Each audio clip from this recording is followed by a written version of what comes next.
You're getting Grandpa excited. Yeah. Yeah. Hey, yo, Al, I got you. Hey, yo, the butcher coming, nigga. Look, I got 10 niggas with me, all body catches. That's 10 straps and Air Max 97s. You know why we legends? No. Ask the street shit, they watch me stretch it. I put the microwave on 90 seconds. The day my brother died like 9/11. I missed him, he smoked the big one when he took that backseat ride to heaven. She see my watch, but I don't got a second. This wrist got us extras. It's in the pot doing calisthenics. They talk tough talk, but they don't want no issues. All they talk is gunplay, but they don't own no pistol. Sat down at a meeting, Montego on the menu, red laser on the nickel. Turn a hater to a Hindu. If you used to being broke, then this paper gonna vent you. Niggas either dick ride or they pay for their credentials. I was young, the plug told me just be patient. I'ma hit you, shit slow, work with me. Just take what I could give you. I took that, double back, it got greater, I continue. Cause my loyalty is good as any favor I could lend you. You can hate, but I'm official. I don't break cause I ain't brittle. That's real G shit. If you a gangster, I commend you. Cocaine jumping out the pot, rubber bands and weight. Dope fiends walking up the block, rubber bands and weight. 6 a.m. but I ain't closing shop, my other plans could wait. 10 a nigga, yeah, you know my block, at 20 grand a day. Cocaine jumping out the pot, rubber bands and weight. Dope fiends walking up the block, rubber bands and weight. 6 a.m. but I ain't closing shop, my other plans could wait. 10 a nigga, yeah, you know my block, at 20 grand a day. My background official, I don't back down from issues. I spin background to get you, put my mask down and clip you. You can go and check my record, not a blemish on my file. The whole Griselda bought Rolexes and put VS's on the dial. My man called her home sick, said he's stressing over trial. I said you get 100 years, you still a legend in the town. We was youngsters and grew to be crooked. They threw me in booking, this beef shit, speak up, this Uzi a cooking. They played hoops, I played the stoop with the tool in the bushes. First day I met your old lady, she threw me the pussy. Yeah, we real niggas, 100 grand, that's my mother fault. I need another vault, nigga, yeah, that's hustler talk. In this game of life, it mean death if you come up short. My man doing a stretch for a body that his brother caught. Cocaine jumping out the pot, so you know that my post game standing on this block like Karl Malone. Cocaine jumping out the pot, rubber bands and weight. Dope fiends walking up the block, rubber bands and weight. 6 a.m. but I ain't closing shop, my other plans could wait. 10 a nigga, yeah, you know my block, at 20 grand a day. Cocaine jumping out the pot, rubber bands and weight. Dope fiends walking up the block, rubber bands and weight. 6 a.m. but I ain't closing shop, my other plans could wait. 10 a nigga, yeah, you know my block, at 20 grand a day. Rubber bands and weight, rubber bands and weight, rubber bands and weight, rubber bands and weight. My other plans could wait, plans could wait, plans could wait. At 20 grand a day, 20 grand a day, rubber bands and weight, bands and weight, rubber bands and weight, bands and weight, bands and weight.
Sorry, I was looking up something that I'm about to plug. Like Phil's about to plug his wiener. He was loving my new beat so much that he's beating off.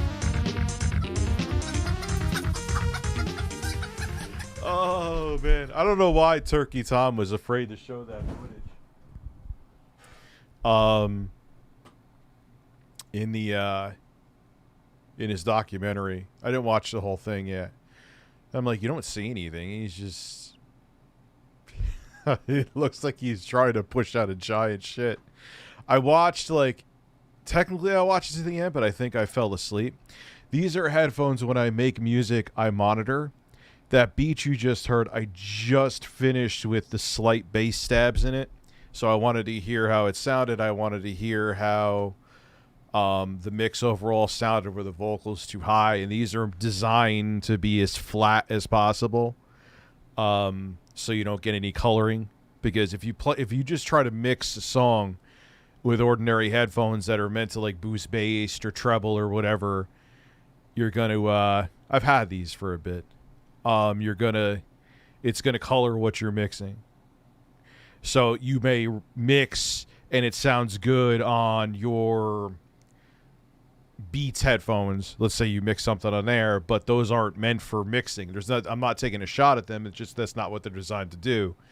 And then when you go listen to on your car stereo, then the bass will be gone. Or if you go listen to on your AirPods or whatever, or your Sony XM. What do I have? I don't fucking know. If you don't mix it on a flat pair of headphones, it's going to sound different every fucking place you listen to it. And it still will sound different because mixing is a pain in the fucking ass. Why am I doing that, though? Here's where the shameless plug comes in.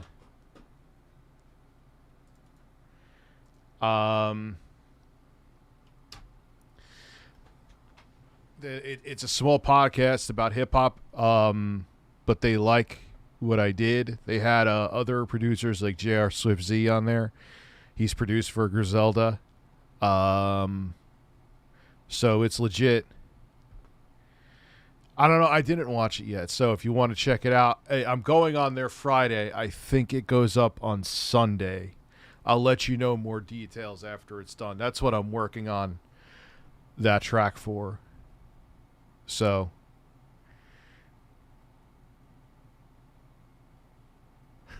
on May 1st, 2024, SniperWolf will masturbate on Twitch. What the hell are you talking about? So yeah, go check it out. Go show some love. Here it is. Again.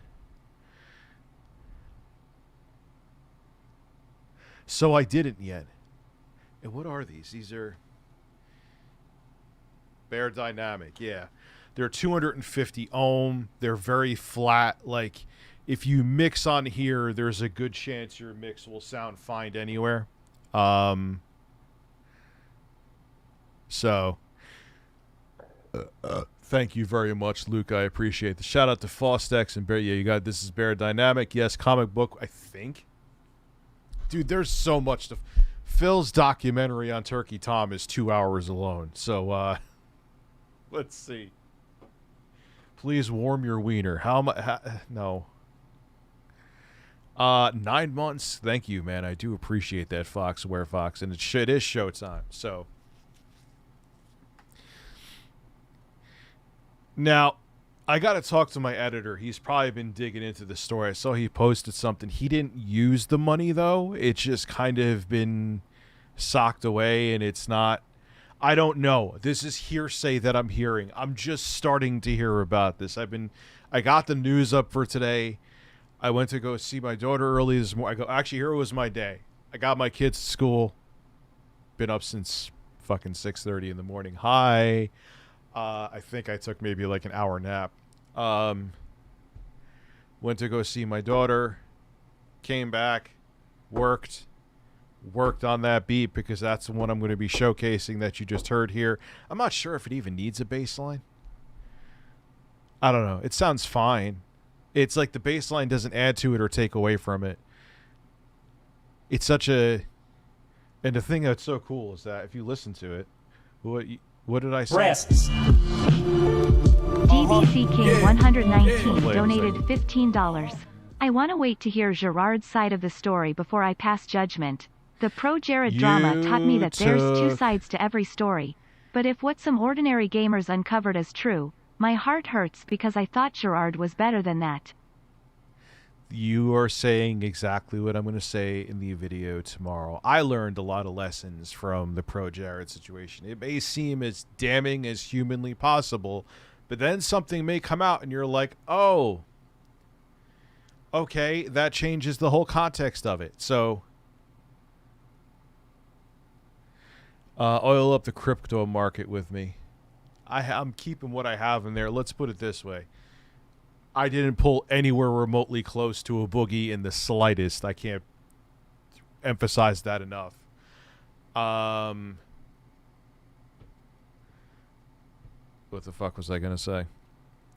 But I have enough in a certain crypto, which I will not name, that if the market goes well, I'll be okay. But if the market goes south, I'll also be okay. But I would be even more okay if it goes in the direction I'm hoping. I am not saying which one I'm invested in, because last time I did that, it started a shit show. Anyway, so what was the StreamLabs? I have a small penis.com. Whoa!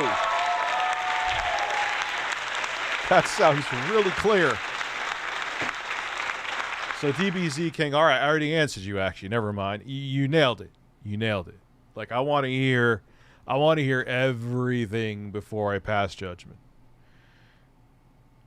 No, Dogecoin. No, it's Dogecoin I got out of. I got out of when Elon Musk's 3 polygon nipples. Thank you, Rope Shooter 69. Nice picture too. Like, that was the only crypto I made some money on. Isn't that weird? Out of all the fucking cryptos, I made money on a fucking junk coin. I'm out of Dogecoin. It's not Dogecoin. Not fucking Doge. Out of all the fucking coins, though, it was the actual true garbage coin. The only one that was more garbage was, like, Ethereum Max and, the one that fucking kid with like a mushroom on his head was selling that was part of like some esports bullshit. So thank you, Rope Shooter. I see you in the middle of shooting a rope right there. Gifted. Thank you for gifting the membership. How much to get a bubble and sit on the ass? Sit that ass on the desk. Not doing it. That's like teetering on OnlyFans shit. The shirtless thing, it's a joke. But hey, Rich, how much for you to masturbate on stream? I'll do it for free. Can I get DSP sounds for 60? Of course you can. And now I'm going to masturbate. Boing. Wait, that's Elden Ring. What am I doing? Lick the shit in my asshole. Ban Amber Heard's turd, please. Well, that's Fuck off! Oh, wait, that's not Phil either. Nothing touch me, fuck your mother. Nothing touch me, nothing touch me, fuck your mother. Philip Burnell is a man. But you guys know where this sample is from, right? Thank you, Ada, for being a member. Yeah. Hey, yo, Al, I'm playing the whole thing again, don't worry. Butcher coming, nigga. Look, I got 10 niggas with me, all body catchers. That's 10 straps and Air Max 97s. You know why we legends? Who knows where that's from? Yeah, Ragnarok already got it. Probably because I said it 1,000 times on Twitter. You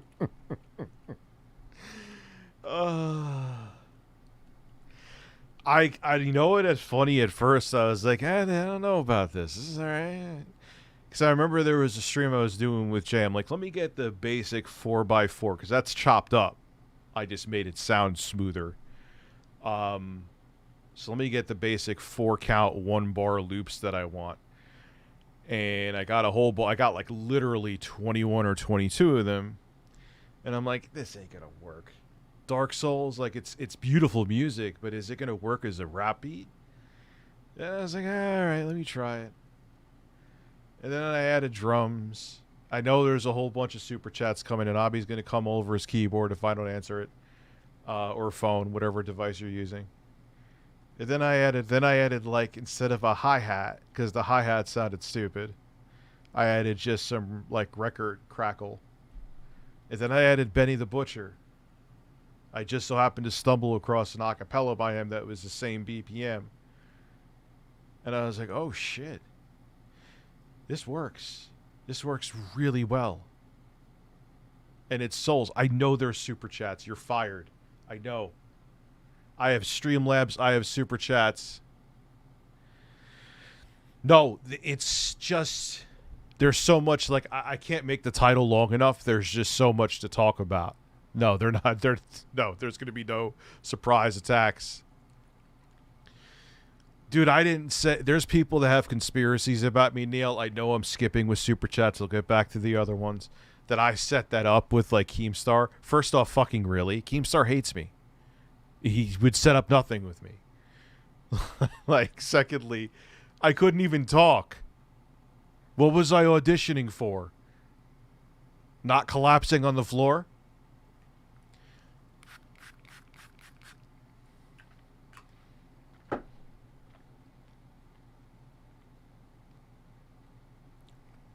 And he called Boogie, from what I heard, to tell him to get off my stream because he wanted to save it for his show. Trust me, there was nothing set up with Keemstar there. So start stroking. What are you waiting for? Susha, thank you for gifting the membership. Ada, thank you for being a member for almost 2 years. Freedom Tower, good evening. Bird Father, this is the longest I've been a member of a YouTube channel, which is 16 months. Thank you. Can I get 7 DSP sounds plus an intro guy fart? Yes, you can get that. Love you too, Freedom Tower. Let's see. Can I fit 7 fill sounds in intro guys fart time? A very intelligent brain. And now I'm gonna masturbate by explosion of satisfaction. Fuck off! Nothing touch me, fuck your mother. I think I could have.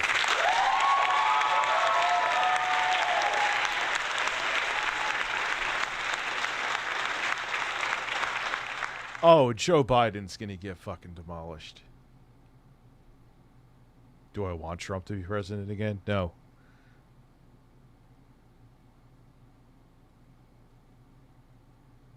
Yeah, let me have 600 YouTubers here and have them all scream at each other. Rich, I'm just sexually active. It's not my fault. That sounds horrifying. You should still do Turoctic 64. Imagine if I came with like the Phil Fapp song that I made. Like, yo, what kind of heat? I go to that podcast and I play I play this. I gotta open it. I don't have it rendered anymore. I have to find Phil. I have to find Phil, duty. You motherfuckers, you the Detractors actor community on multiple levels must be busy. Telltale AES donated $15. On this evening in DSP's home, when he heard the ring of his phone. Rich invited him to the show, but there was something that Phil thought Rich ought to know. He'd only agree after a fight with Pickles, so they agreed and fought with their pointy nipples. What? You get an applause.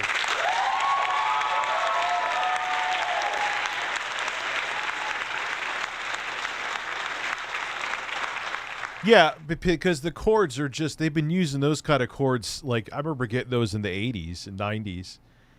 There's some of them that are keyed because you have to, the polarity matters, but generally, even those, it's so long, if you have something that polarity matters, the same kind of chords are being used in the 80s. Is the applause loud? I thought it was just these really, really flat headphones. They're designed to, it's actually not really loud at all. It's only at 20, it was at 31%. I lowered it. Let's see. We're going to do a test because I don't want to annoy everybody if I hit the applause. There's some of you who applause if the applause was gone. Oh. That's actually better.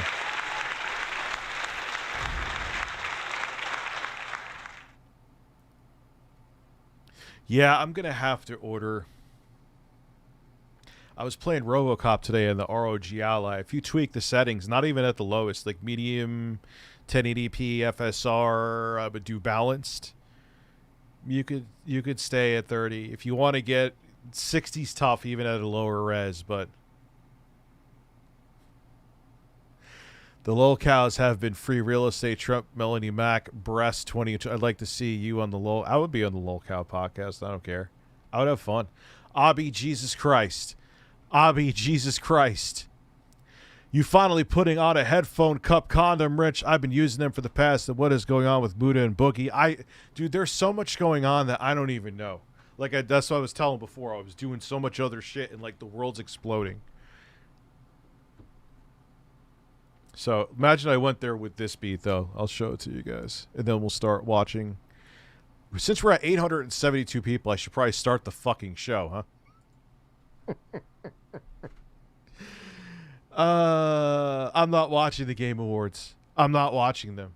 I can't. It's not a Rich, you'll make a bunch of money if you... I don't care. I'm not trying to sound like Phil. I enjoy making money. Don't get me wrong. But I rather just, like, stream this shit. This is where I totally disagree with Phil. Like, Phil, what do you...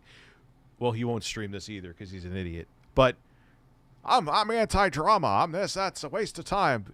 The Game Awards is not. Philip, the Game Awards is not.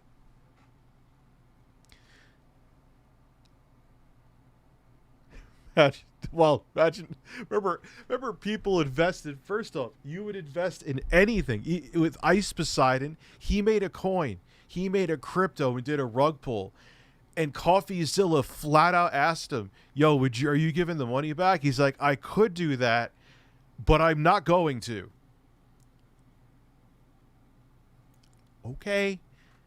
Oh no, then you wonder why they want to regulate crypto. Ice Poseidon has walked into the chat, or whatever the fuck it's called.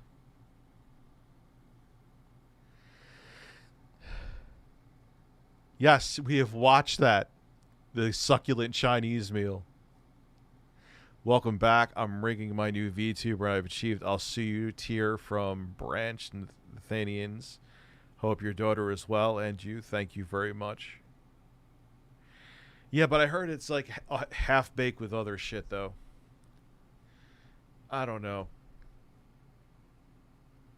I'll stick with the ROG Ally, and when I get the OLED.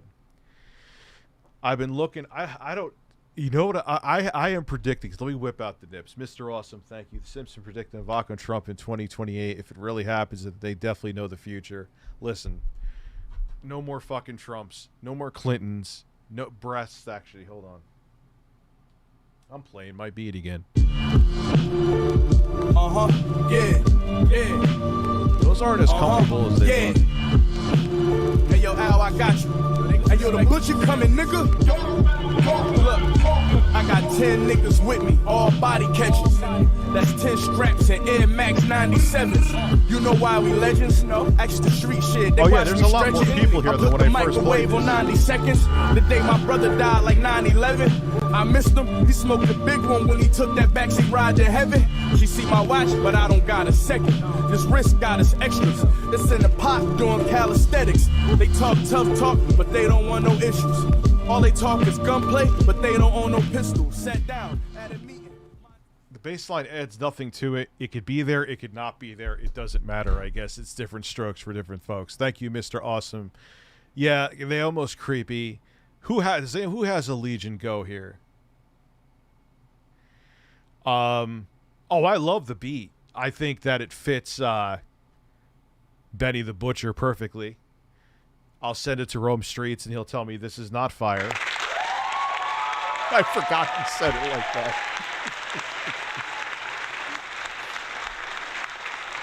He sounds like he was talking like that. You ever see that Indian rapper guy who's like with his like sister rapping? Like, why didn't he say it was garbage or so? He just like, this is not fire. I'm like, what? That's a bizarre way to word it. I mean, I guess you think it sucks, which is fine, but this is not fire. Oh my God. Breasts. Yes, breasts. Breasts. Boobs. So Mr. Awesome, I think I thanked everybody. So Bright Burns, privately owned White Bear Lake, Minnesota church being sold as a house for $3 million and $450,000. I got that in my left pocket right now. I can afford that, no problem. I'm kidding. It was renovated for a small theater into a home. Ah. Listen. Anyway, imagine I played this beat when I went to that show on Friday. Ah, it's so bright.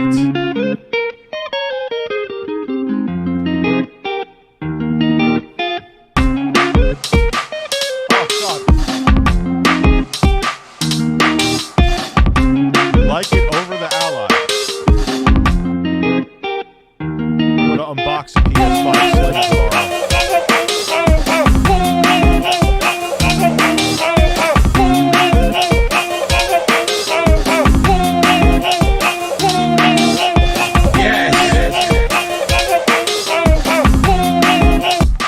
But dude, no wait. God damn it. Where is Phil?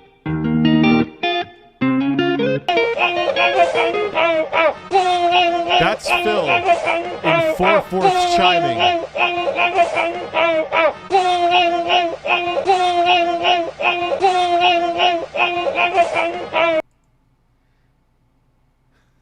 That's Phil.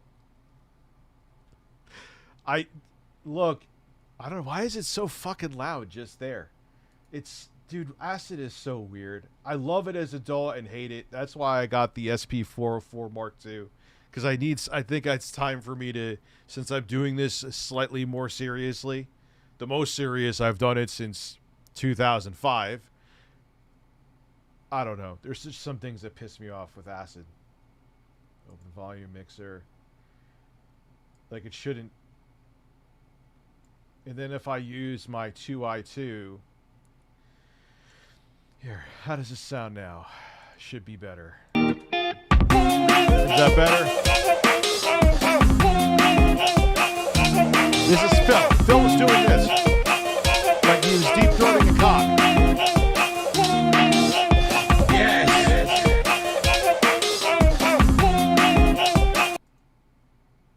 I don't know why it's loud then. I just significantly lowered it in the mixer, which was fed to you.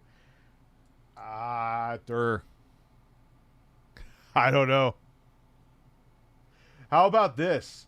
How about this? Fucking Jesus Christ. I just want to see why it's not. How was that?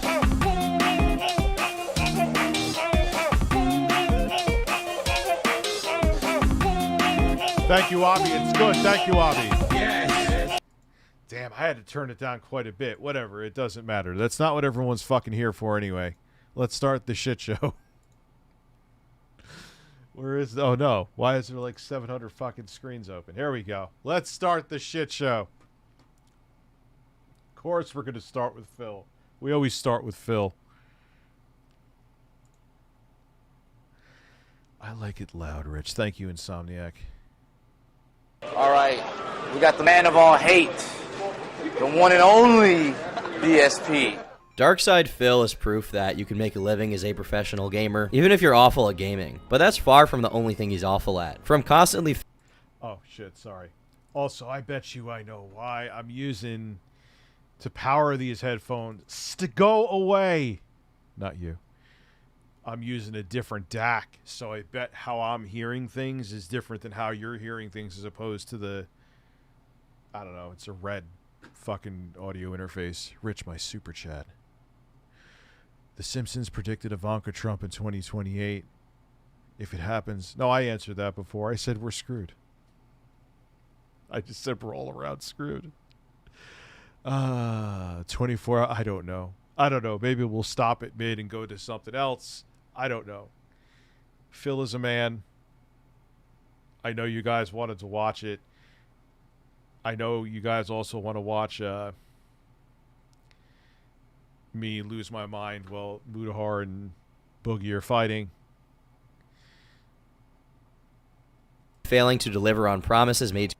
After that, I sent one.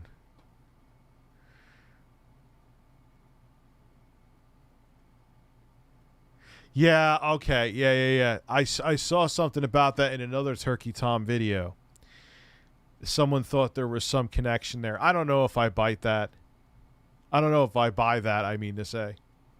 To his audience, to outright treating them like trash. So, I've had enough excuses. It just seems to me like people are fucking lazy and don't want to come out to the streams. All while begging. That is a weird flavor. Pink lemonade? Maybe it's the pot. Maybe it's because I'm taking Zicam because I think I may have a little bit of a cold coming. But that tastes like donkey dick.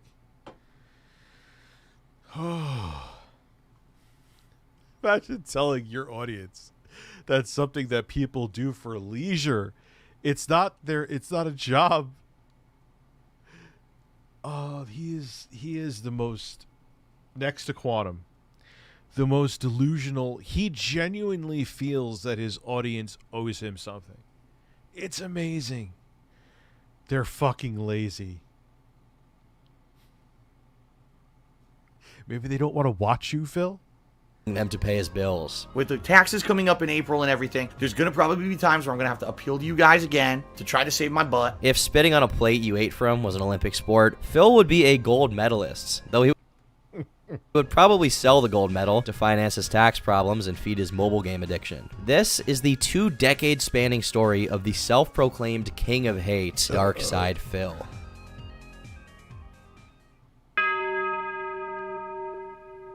Born on April 6, 1982, Philip Paul Burnell grew up on the outskirts of Bridgeport, Connecticut. Quite opposite to his life after becoming an online personality, very little of his early years have been documented. One of the very few stories that has stood the test of time is that of a young Phil going to a comic book. Yeah, he always made it like he was living in the hood. It's like, Phil, stop it. He could have stayed in that condo, no problem. Store with his parents and asking them for a rare $25 Wolverine toy for his birthday, claiming that he never asked them for stuff, which, given the behavior pattern we later come to know as Phil's MO, it's very unlikely this is the case. When they take too Oh, God, yeah. Oh, dude, he was... I don't know. I think he has a brother. Or a sister. Oh, I don't know. Or half. I don't even know what the fuck, but he definitely acts like an only child.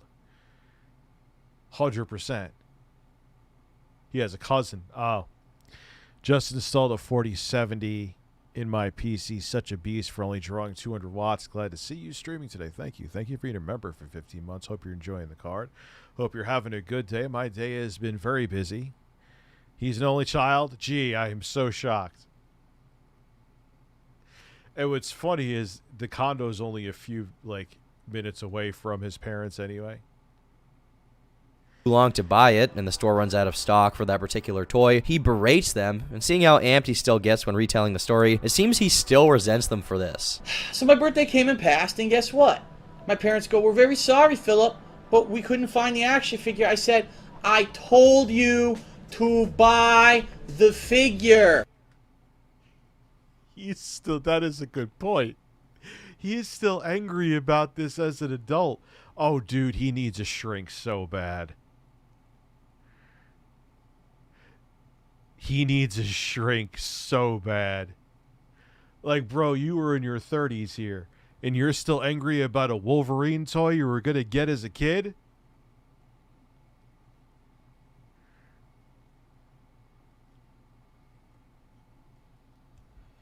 It sunk in before I ripped, but it's like really sinking in now, probably because of the pot. It's like, dude, that's like me resenting because I didn't get the Game Boy the same time as my friend Carl. Like, being angry at my parents for that as an adult. Like, he got issues, dude. He has deep issues. Why don't you listen to me? If we can take his word for it, he graduated from Catholic school, St. Ambrose, in 2000 as the valedictorian of his class before going on to study business at Wolverine with DSP. Fairfield University. But before studying business, DSP was already getting busy in the competitive fighting game scene, with a particular interest. Coco Nipple Tips donated $15. Coco Hey yo, Nipple what's Tips. poppin' people? This is Sexy Coco. Today, Sexy. for work, I went to pick up $22,000 worth Birds. of drones to be donated to the IDF. I had to go to B&H. For those of you who don't know, B&H know is the mecca B&H. for techie people. Oh, yeah, I Rich, just got have you been? You'd like it. I've bought. I think I've been to a long ass time ago, but I'll say I'm not sure if I've been. But bought, yeah, I just bought a Zoom recorder. I've bought a whole bunch of shit from them, man. Did I buy the SP? Yeah, I just bought the Roland SP 404 Mark II from them. So, yeah, I fuck with them hard. Do you think anyone in Phil's family saw the incident? Of course they did. You can't tell me that his family did not lay eyes on this at least once. There's no way. It's statistically impossible. Come on.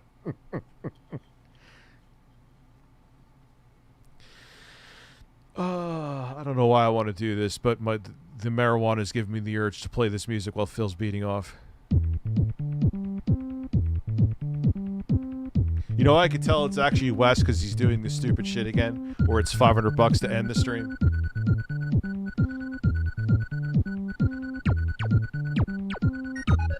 Hold on. And now I'm gonna masturbate.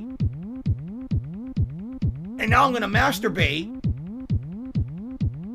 And now I'm gonna masturbate. And now I'm gonna masturbate. And now I'm gonna masturbate. Oh, la la la la la la. Try to relax your anus. Alright, I'm losing my mind. I'm like, do you remember? No, I don't. Alright, why do I still have the music playing? I'm gonna have Duty take over the stream. I'm going to bed.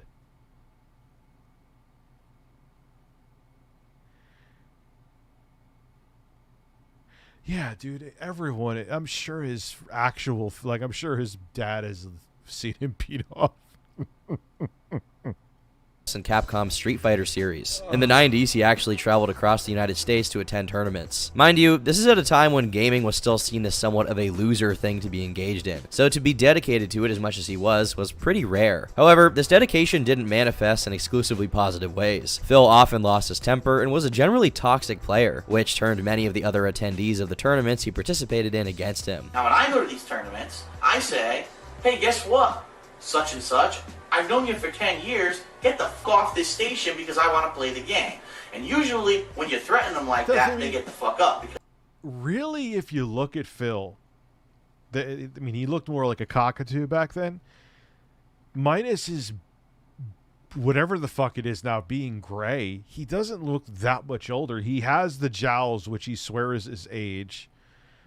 And that's really it. I mean, he looks slightly younger, but it's not as big of a deal as he makes it like look at me, I'm wrinkly and old. I'm like, Phil, you're fucking 41, not 72. Hold on one second. Why I can't type anymore? I can't do it. They did something with iOS with a new update. I've tried it on multiple iPhones, that it's made it tougher to type. Does anyone else notice that? because none of them want to fight. None of them want to step outside and get their ass beat. I mean, he looks younger. Worse is that for many years, despite his dedication to the point of toxicity, he consistently lost every single tournament he was in. For a while, that was true. I was one of the biggest shit talkers in the Street Fighter community. And I would go to tournaments and I would lose. And that's embarrassing. As he tells...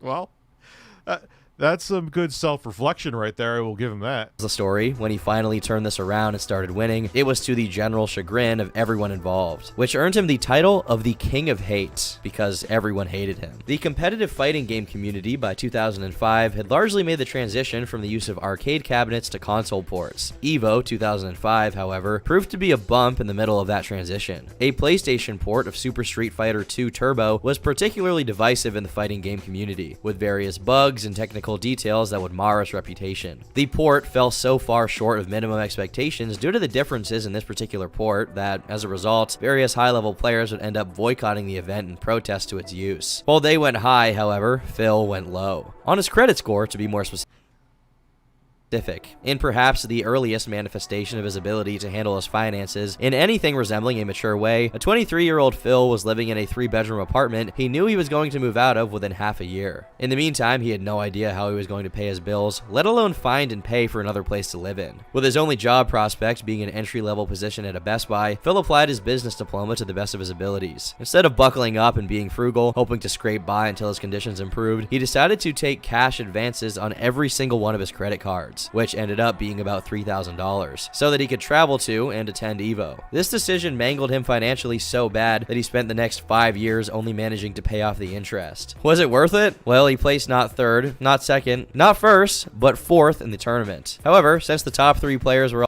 Philip Burnell. all Japanese, Phil rearranged this win to mean he was the best American player, exclusively because it has a nicer ring to it, since there's no real reason to separate players based on their nationality. This gets even sillier when you consider that he's acting like this tournament somehow represented the entire country, which instantly falls on its face when you take into account the fact that many American players didn't participate due to their... Who is this? Hello? Hello? Yes, who's this? Hey, can I slap your ass with a AA battery? How charged is it? Because, listen, if it's a dead AA battery, I won't feel any kind of tingle on the cheeks. And then it's a waste of my time. It's a waste of your time. And listen, call with no caller ID and ask me about how batteries throw my ass. Have a good night.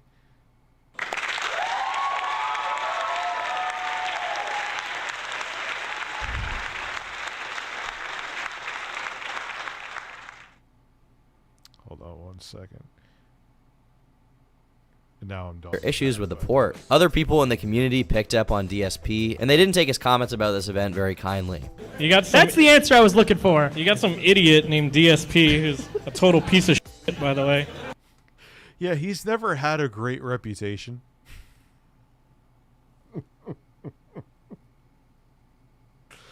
Like at all. I like to get that on YouTube. But this guy thought he was hot because he beat me and Choi in a game that was like, it's like fucking Neo Geo conversion of Street Fighter or some crap, dude. This may seem like a minor issue, but it's less about the tournament itself and more about how Phil himself behaved afterwards. In later videos, he belittles the other players' issues with the port, saying that they shouldn't have expected arcade-like gameplay from a console, and instead should have practiced more. Phil, that was the 6th generation of consoles. What are you talking? No, 5th.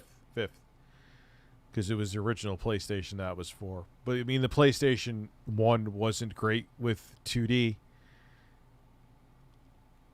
But at that point, the consoles were neck and neck, if not superior, to what was in arcades. We said instead of about it, which is what it seemed all the OGs were doing, we'll just play the game and learn the differences so we know for the tournament. Being a sore loser is bad, but not content with just that, Phil managed to also be a sore winner, because even after he started winning tournaments here and there, he continued to make everyone around him dislike him by behaving like a buffoon for no reason. While there is a video of Phil doing things like loudly and obnoxiously talking over people he was playing with, it seems he was self-conscious enough there he looks significantly younger to keep the more egregious displays of his lack of self-control and respect for others to behind the scenes. In one instance, in 2002, he pushed the limits so much that, while he was leaving the place he was playing at, him and his friends were followed by the friend group of someone he'd recently lost to, who proceeded to compel him to pay a nominal amount of money for being a general nuisance. According to Justin Wong, another avid Street Fighter player whom DSP had beat before, he had the tendency of being nice to him in person and saying terrible things about him when he wasn't around. However, the most detailed account of why exactly I could see Phil being just like that, 100%. Exactly DSP had such a terrible reputation in the community came from another fellow Street Fighter player, Viscant. His Reddit post reads as follows. This would have been... He's a sore winner, too. He's Phil. Keep in mind, this man unironically wanted to hand out empty game boxes as a giveaway because he thought his signature was worth that much. Being a fucking YouTuber. Either EVO 2005 or EVO 2006. Phil had been talking trash for weeks/months before I finally got sick of it. Like, that would be a hard sell for a Mr. Beast fan. Even a kid. It'd be like, oh, wow, gee. Mr. B signed a game box. That's great. Think about being on Phil's level and thinking that's a good idea.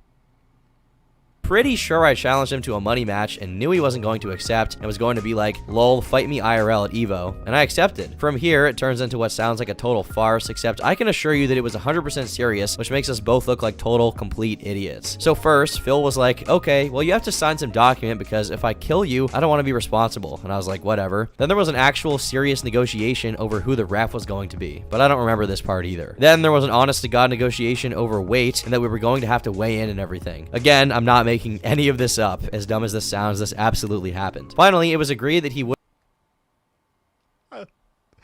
I love Phil. He pisses me off, and I love him too. He pissed me off when he was talking about Scott the Woz. It's like, dude, you're really saying that Scott the Woz is just making a countdown video? I'm not saying I like all the Scott's humor. I'm not brown nosing the dude. But you're really going to say Scott's popularity is just because, dude, no one cares about top 10s anymore. That was just salt from Phil. Philip Salt Mine Burnell. Turbo Express is here and Abby has come.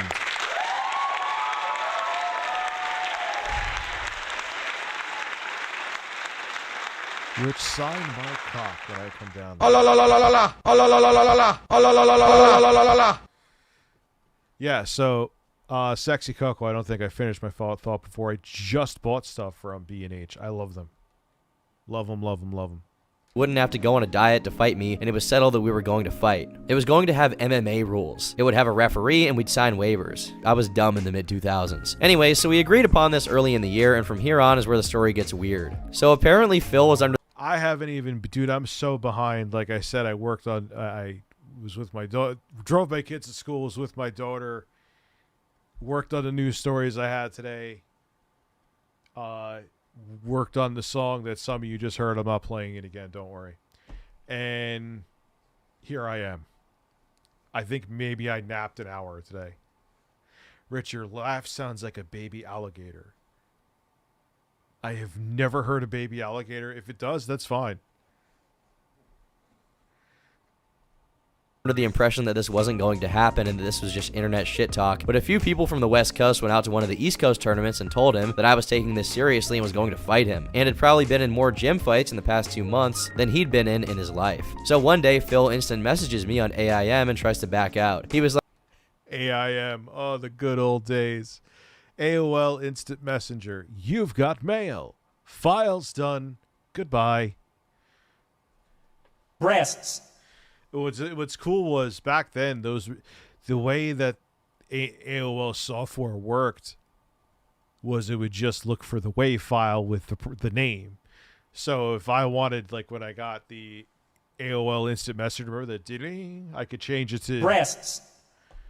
So every time someone messaged me, breasts. Oh, I got a new message. And instead of saying you've got mail, it could go. And now I'm gonna masturbate. The good old days. Philip Burnell stars in the heartwarming Christmas movie, The Burst That Saved Christmas, featuring ReviewTechUSA, his cat, and Boogie2988, his father. Oh, that'd actually be fun to do that. Oh my God, dude. And I used, what else did I use? There was Yahoo Messenger. I remember back at when you were on a dating app back in the day, there was no app. It was just like you would go on POF or something on fucking desktop. And be like, yeah, we should talk on Yahoo Messenger or whatever. Different times, man. There used to be apps for Android for AOL or AIM. Then everyone just like, why don't I just... Like, Facebook Messenger is still a very relevant thing. Breasts. Shockingly. Breasts. Darkside Coco donated $15. Listen, Dick. Can I call you Dick? Listen, Dick. Yeah, Philip Burnell as a man. I am a man. You picked Phil over me. You could have had my large chocolate penalizations and my smooth and sexy balls, but you picked the fap man. My balls are freshly shaved. Smooth. That must hurt. That's a lot of work. To get your balls smooth? How do you wax your balls? Now you got me deep in thought about this, and it's kind of disgusting. Yeah, I never used ICQ. Everyone's shocked by that, but I used AOL Instant. I've used AIM, Yahoo Messenger were the two. Skype sometimes. Skype used to be like a way to be in a messenger. Trying to think of anything else weird that I've used. But those are the three.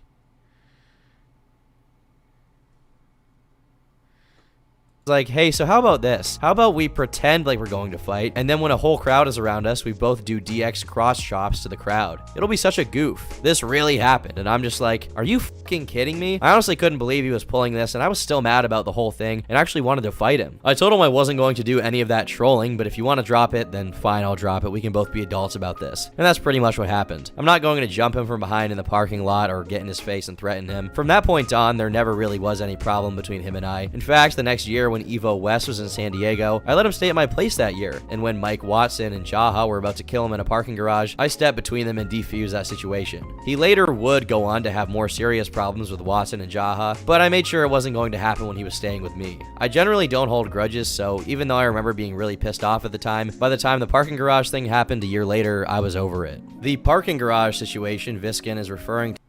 I don't have Demolition Daddy on my soundboard anymore, man. So thank you for being here, Jacob. If you and DSP and Keemstar ever did a podcast, you should call it Philip K. Dick. There would be a snowball's chance in hell that that would happen. My wild and unkempt bush is more well-trimmed than DSP's beard. I just don't know what he's doing with it. It's like either grow it or shave it off. You know what I mean? Two is the aforementioned. It's neither of them. It's not a 5 o'clock shadow. It's not a full beard. It's not a full goatee. He's not shaven. It's just a bizarre, I don't know. It's not even unkempt either, because he kind of keeps it, but doesn't. And then he has like the weirdest hairline ever. It's not just a receding hairline. Sometimes it looks like there was like a funnel cloud on top of his head that like went through a cornfield. Shakedown. But enemies weren't the only thing Phil made in his time as a competitive Street Fighter player. He also made some friends, however unlikely that may seem, and they went on to collaborate with him in the future. One such acquaintance was Mr. John Rambo, who sought Phil out after his victory at EVO because he wanted to get better at Super Street Fighter Turbo. He'll come up again later, so keep that guy in your mind. Despite his infamy in localized gaming communities IRL, Phil found a way to circumvent this by tapping into the realm of online gaming. Even if word got around about his excesses at the competitions, it wouldn't be enough to prevent him from making a name for himself based exclusively on what he chose to put up online. He created a YouTube channel in 2007 where he uploaded random vlogs related to his interest in competitive gaming. But in 2008, he slowly transitioned the channel into a rudimentary proto Let's Play channel, though instead of having the screen captured directly while he played it, he recorded it with a separate device. And it was jiggling too.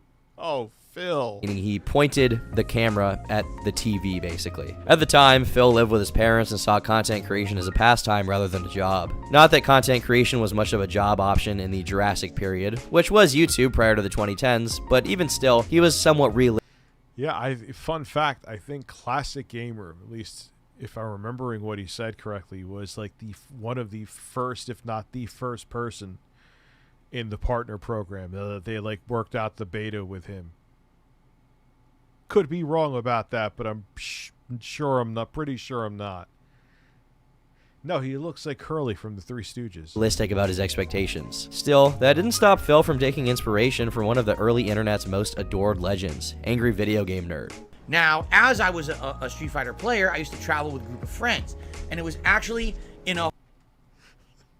That thing showed him for 15 years. It's like, look how miserable I've been for the past... Like, it looks like it's 4 fucking mugshots. Why did... He has no self-awareness, dude. Like, if he did it on purpose... If he did it on purpose, okay, it would be funny. But what makes it even funnier is that that's not on purpose. Like, why do you think that looking miserable? How to hate your job for almost 2 decades. Philip Paul Burnell. Oh, God. No, I didn't make that. I just added a fap face to, I think, the one that's next to the youngest Phil.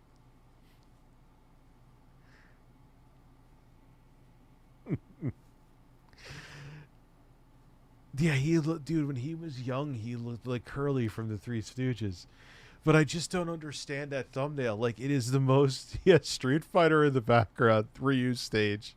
And here's 4 pictures of me looking miserable. I don't understand this man. I don't. He has to be autistic. I'm not saying it to be funny. I'm not saying it to, he has to be. There's no way that any, like,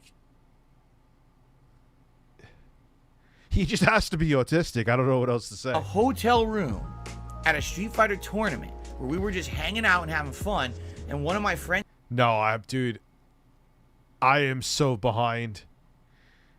I'm not explaining everything again because I'll drive people nuts, but I was doing a lot today from, like, I'm running on 4 hours. I'm surprised I'm not even streaming, to be honest with you. Said, did you ever see this guy called the Angry Video Game Nerd? I was like, no, I don't know who that is. And, you know, and they showed me a video of this guy who looked like very much dressed up like a nerd, right? He had a...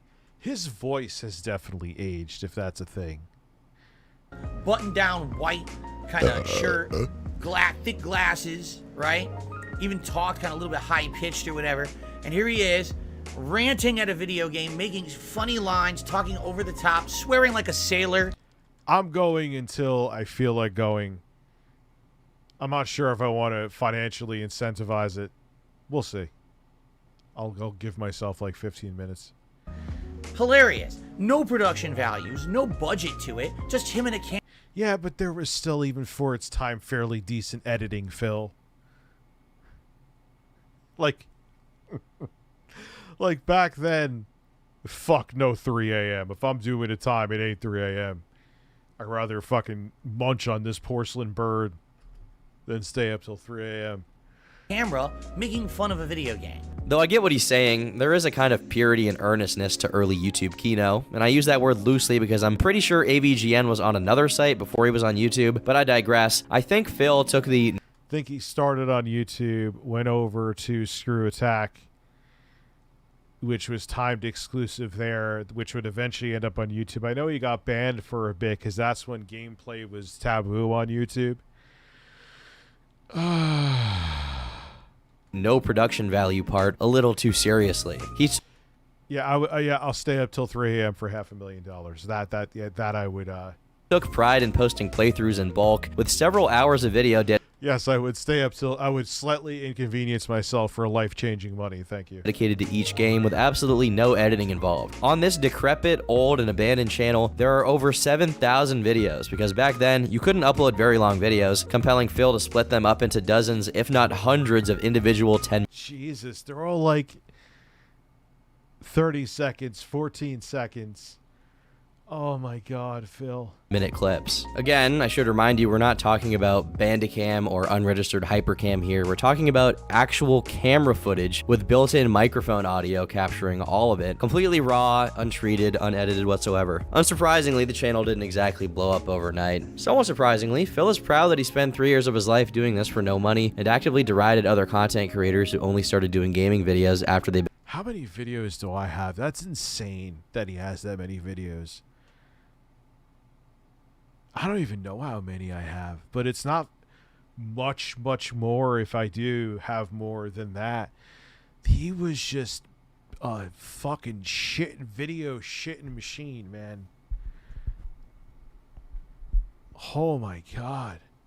Began being monetized on the platform. Mind you, this man is 28 years old and living with his parents, and somehow he thinks it's a merit that he makes no money out of playing video games alone with no one watching. On top of that, he a pretty savage way to put it. Brags about the passion and effort he put into the videos and his larger upload volume compared to these other, much more successful creators, when in reality, he just has the most videos precisely because of how awfully low effort they are. It's a perfect example of quantity over quality. Once again, it's not what DSP is doing that's the issue, it's that he brags about it in a really grating way while putting others down. Oddly enough, Phil's first conflict with someone else to be documented online wasn't a result of him disrespecting other YouTubers who were trying to make money off of their content. Instead, it was during a recording of his playthrough of Spider-Man Shattered Dimensions when he was making too much of a racket, and his neighbor decided to interject. I remember this. Being the good Samaritan he is, Phil took his neighbor's advice. As it turns out, however, his neighbor wasn't the only person getting annoyed at Phil. The running jokes surrounding DSP's online presence actually had a running start, as they were already going on before he had enough detractors, and people in general, seeing his content in order to pick up on it. Though if you are to go back and look at these older uploads, you can catch them in the wild. For example, Phil claimed he suffered from a chronic nasal drip, and because of this, he also chronically snorted loudly into the microphone. Later on, and oh, this is the weird beard era. This is the weird Phil beard era. Part due to his tendency to ask for money, this take of Phil's got him compared to pigs many times. Another focal point for his haters was his loudness, which his neighbor can corroborate, but specifically his laugh, lovingly dubbed the seal laugh due to its ASMR tier exquisite sound design. But let's be fair here, regardless of how entertaining or irritating these may be, they're most likely done unconsciously by Phil. This is just how he is. He had no choice. However, what he has chosen is to be the real-life incarnation of a character from South Park, as he made a series of videos dedicated exclusively to cataloging his funniest racist remarks while gaming.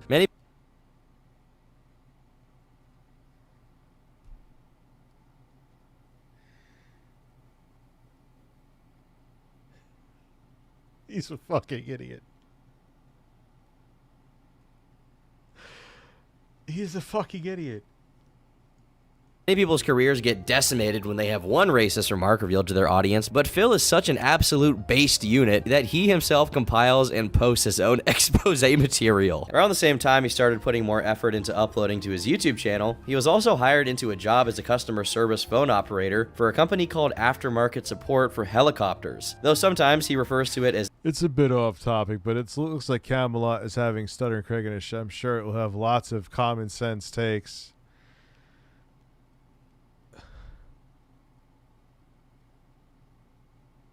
I just can't. I give up. Make your bags, man. Whatever you gotta do.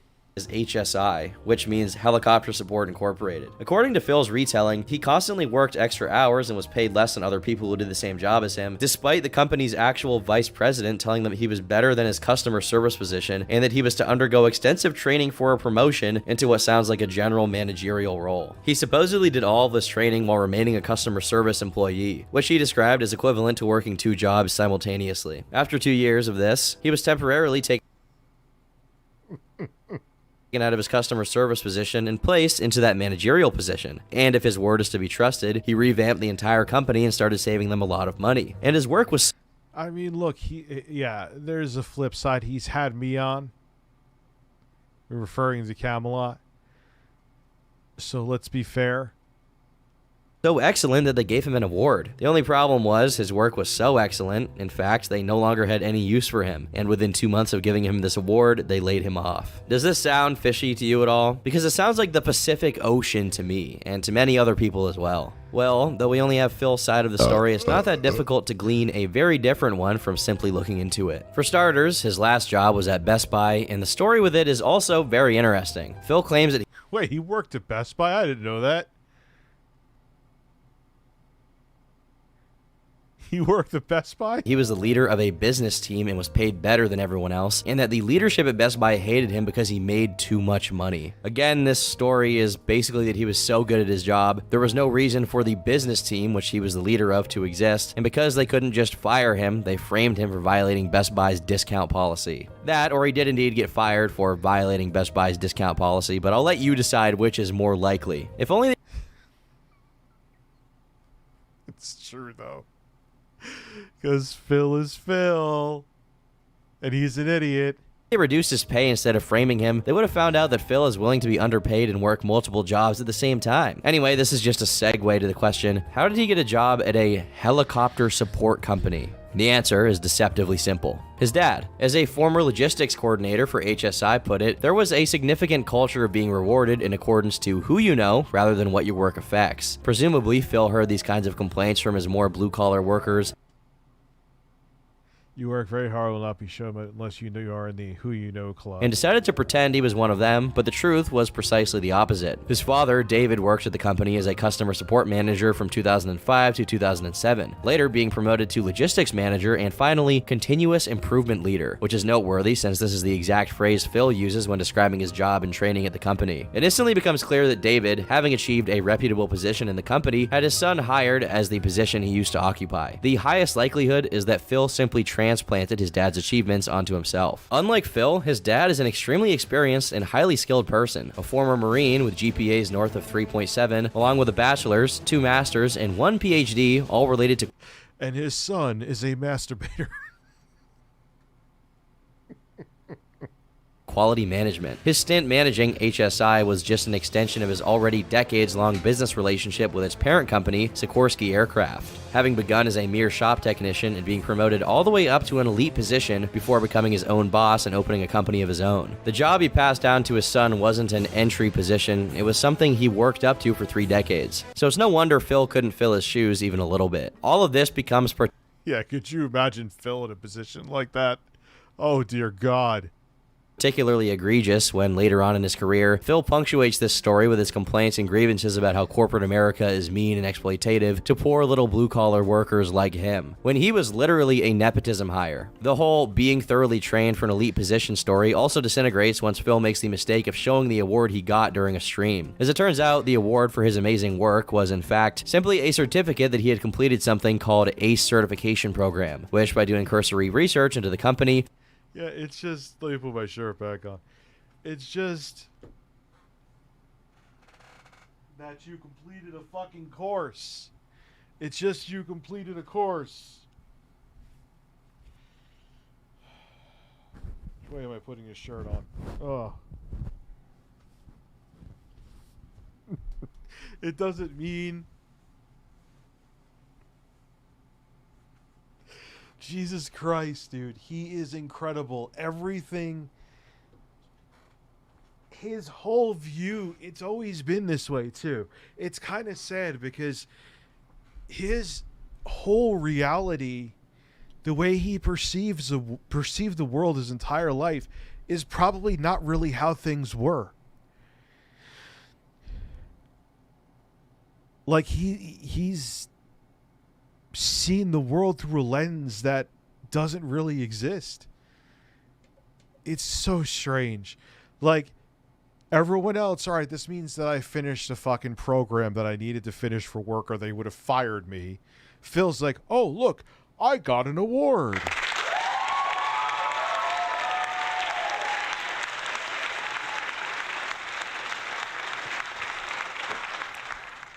Like, Moist Critical saying it's a top G maneuver that he streamed right after masturbating, being sarcastic, like making fun of him.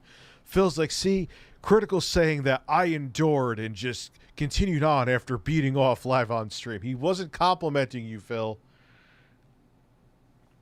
Dude, he's really like, when you really get down to the nitty gritty of Phil, he needs help, dude. It's sad. He's living in this, like, that's why I know his marriage can't be healthy. There's no fucking way. I know it's none of my business, I always say that, but there's no fucking way his marriage can be healthy with how fucked in the head he is. Rich, she's probably fucked in, no shit, she was a fan of his. She was a fan. She was like fangirling over Phil. Of course she's not well. She's not well. In corporate, you get a lot of course. It's not. I know, but he's Phil. In his, you know what's sad too? He's so fucked up psychologically. In his mind, that was some kind of award.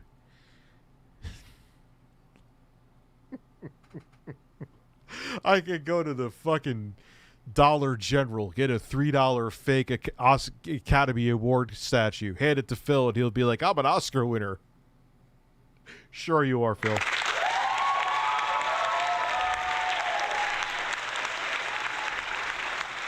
Well, that was the most real.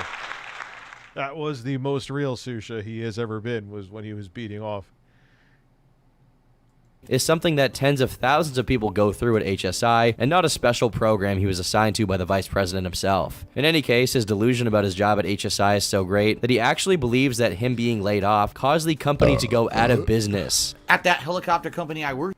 Yeah, Phil, it could have been that we were going through one of the biggest recessions since the Great Depression at that time. Nah, it couldn't have been that. Within a few years of me getting laid off, they went out of business. Another very conveniently underexplained wrinkle in this story is the detail about him buying a 12 days of film is, I don't know.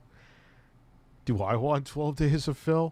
condo in a row, I should say, so that he could live closer to the job. And I paraphrase, be the guy that shows up during a snowstorm when everyone else doesn't. The problem with his Hustlers University tier motivational grind begins with the fact that he bought a condo while being supposedly severely underpaid. However, the real crux of the condo story comes when you find out that, based on the intentional self-docs Phil gave... I'm sorry, that place is perfectly fine for a man who has a wife. Sorry.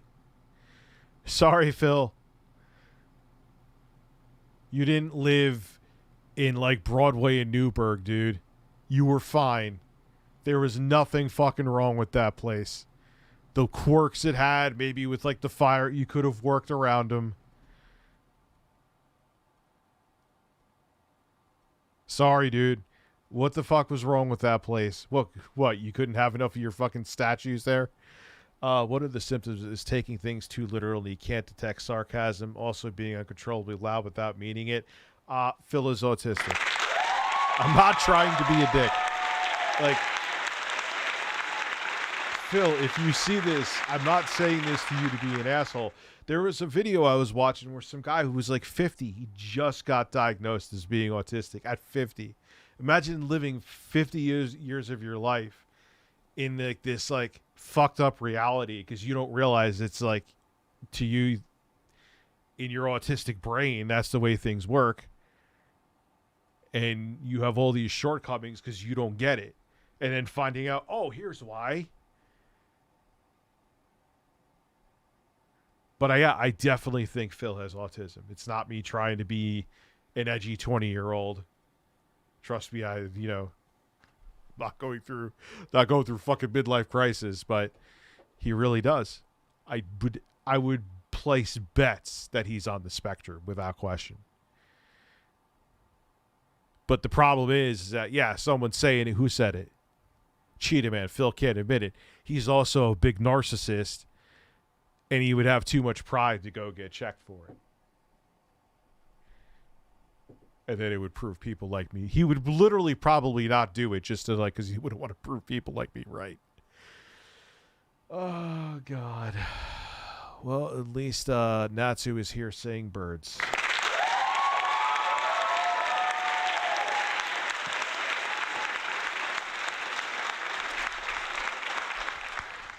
Yeah, like who takes like what Critical said that way? Like he takes stuff so literally. That's another thing too. Like Phil can't send sarcasm. That's another reason why he couldn't be on the Lol Cow podcast. He can't interact normally with people. In case you haven't noticed. Out in a video tour of his condo and the public records of his dad's address. So he has like the worst combinations. He has Asperger's and severe narcissism. So he's definitely on the spectrum. Again, I'm not saying that to be a dick, but he'll never get checked for it because his pride won't let him. So now he's just a man with Asperger's, which are not going to be specified for privacy reasons. It was less than a 10-minute drive from his parents' house. He already lived near his job. All his move did was shave off a mere 5 minutes from the total. I can't imagine what it feels like living on the spectrum, an adult without knowing it. I'm thankful that I was diagnosed at... Yeah, there was just a video. You can look it up. Guy gets diagnosed at 50 years old. Like, holy shit, man. You've lived about half your life, a little over half your life.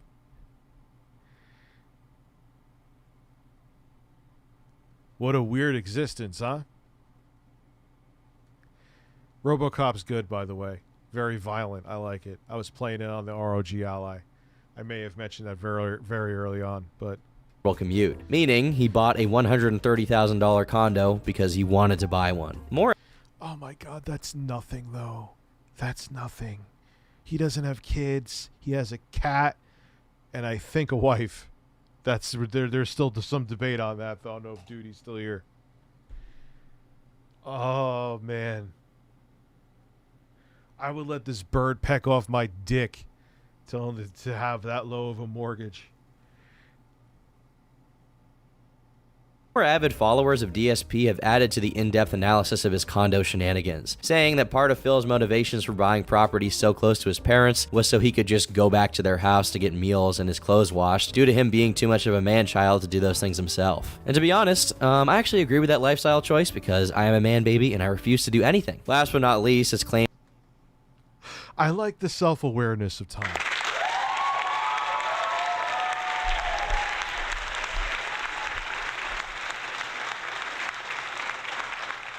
Actually, admittedly, like, we share, because this is a two-family home, but we share a laundry room. I love doing my own clothes, but when you have a father that has OCD, it's like, can I just do my own fucking clothes, though, so I know where they are? I want to do them. Like, just leave them in a pile. Don't do them. I don't know what the hell I'm bringing it up for. It's like, I'd rather do my clothes. I know where they are. I know they're clean. Yeah, I like doing my own shit. I like doing my own shopping. I like doing my own everything. He at one point admitted to buying the condo from a girl he worked with in hopes of getting with her, only to be notified she had a boyfriend after the deal was closed. However, a lot of the original DarkSidePhil uploads have been privated or otherwise unavailable through regular means, so these footnotes have yet to be verified. But regardless of the whys and hows, despite his father's best efforts, Phil once again found himself unemployed, and it was during this period that he decided to pursue content creation full-time, and his hobby turned into a... It's within this period that he went into a time machine, went into the future, and started playing on a PlayStation 5. His profession. There was only one pesky little issue with this plan. Phil had his AdSense... I'm just being a dick. I know it's B-roll. ...account preemptively disabled for directly begging for his audience to click on the ads that appeared on his video. And he still to this day says he does it. That's the thing. He has this toxic blend of probably being autistic, which in and of itself, look, that's fine. And a normal person who may think they're on the spectrum would go get checked, but he's also such an egotistical narcissist that he would never, ever...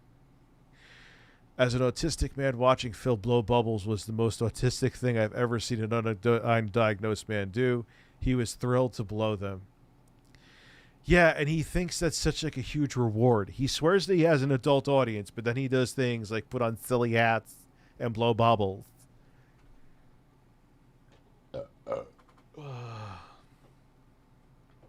You know, and you have to, if he ends it, like, say one day he finally does go get checked, which will never happen, because I'm sure Kat seems like she's a fucking space cadet. I'm sure she does not. She has to be Phil's wife. Like, let's just put it that way.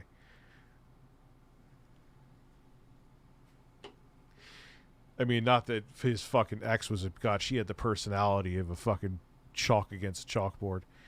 If chalk against a chalkboard was a human being, it would be Panda Lee. Something that went against the terms and conditions of the standard AdSense contract. Please go to my partner channel, The King of Hate HD, and click on the ads that show... Literally said click on the ads. I never said click on the ads. Yes, you fucking did, Phil. No, chalk on a chalkboard. She is the living equivalent of that. That's an... You ever hear chalk on a chalkboard screeching? It's painful. Literally, you think Phil begs hard? She begs even... This is back in the day. She was begging even harder. She was like, how are you here watching my... You shouldn't be here if you can't pay me monthly or whatever. If you can't give money, what's wrong with you? Literally. I mean, I'm paraphrasing slightly, but not by much. There's a bird in front of me.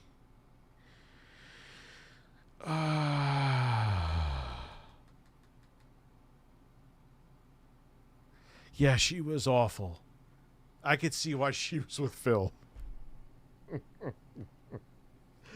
Like, their personalities just...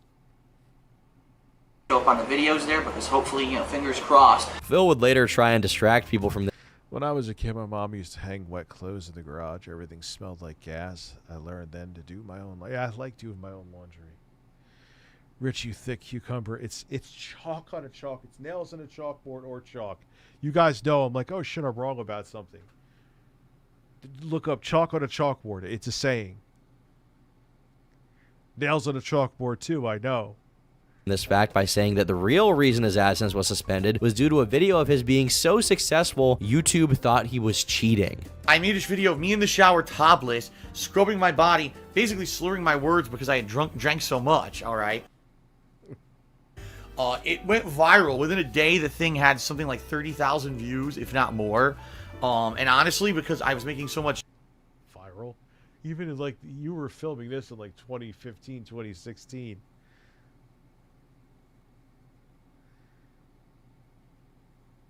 That's not viral. You know, there were ads on it, and people were going crazy for the ads. I made like $1,000 in a day on that video, which is out of control, right? But that video got so much attention. Guess what? That was the video that triggered YouTube 7+ years ago to think that I was cheating with the AdSense program, and they contacted me and said, "We're kicking you out of the AdSense program on this channel because we suspect that you're sitting there." No, first off, Phil, even back then, that was not a viral video. Okay, Abby, I'll check. Clicking on the video to get ad.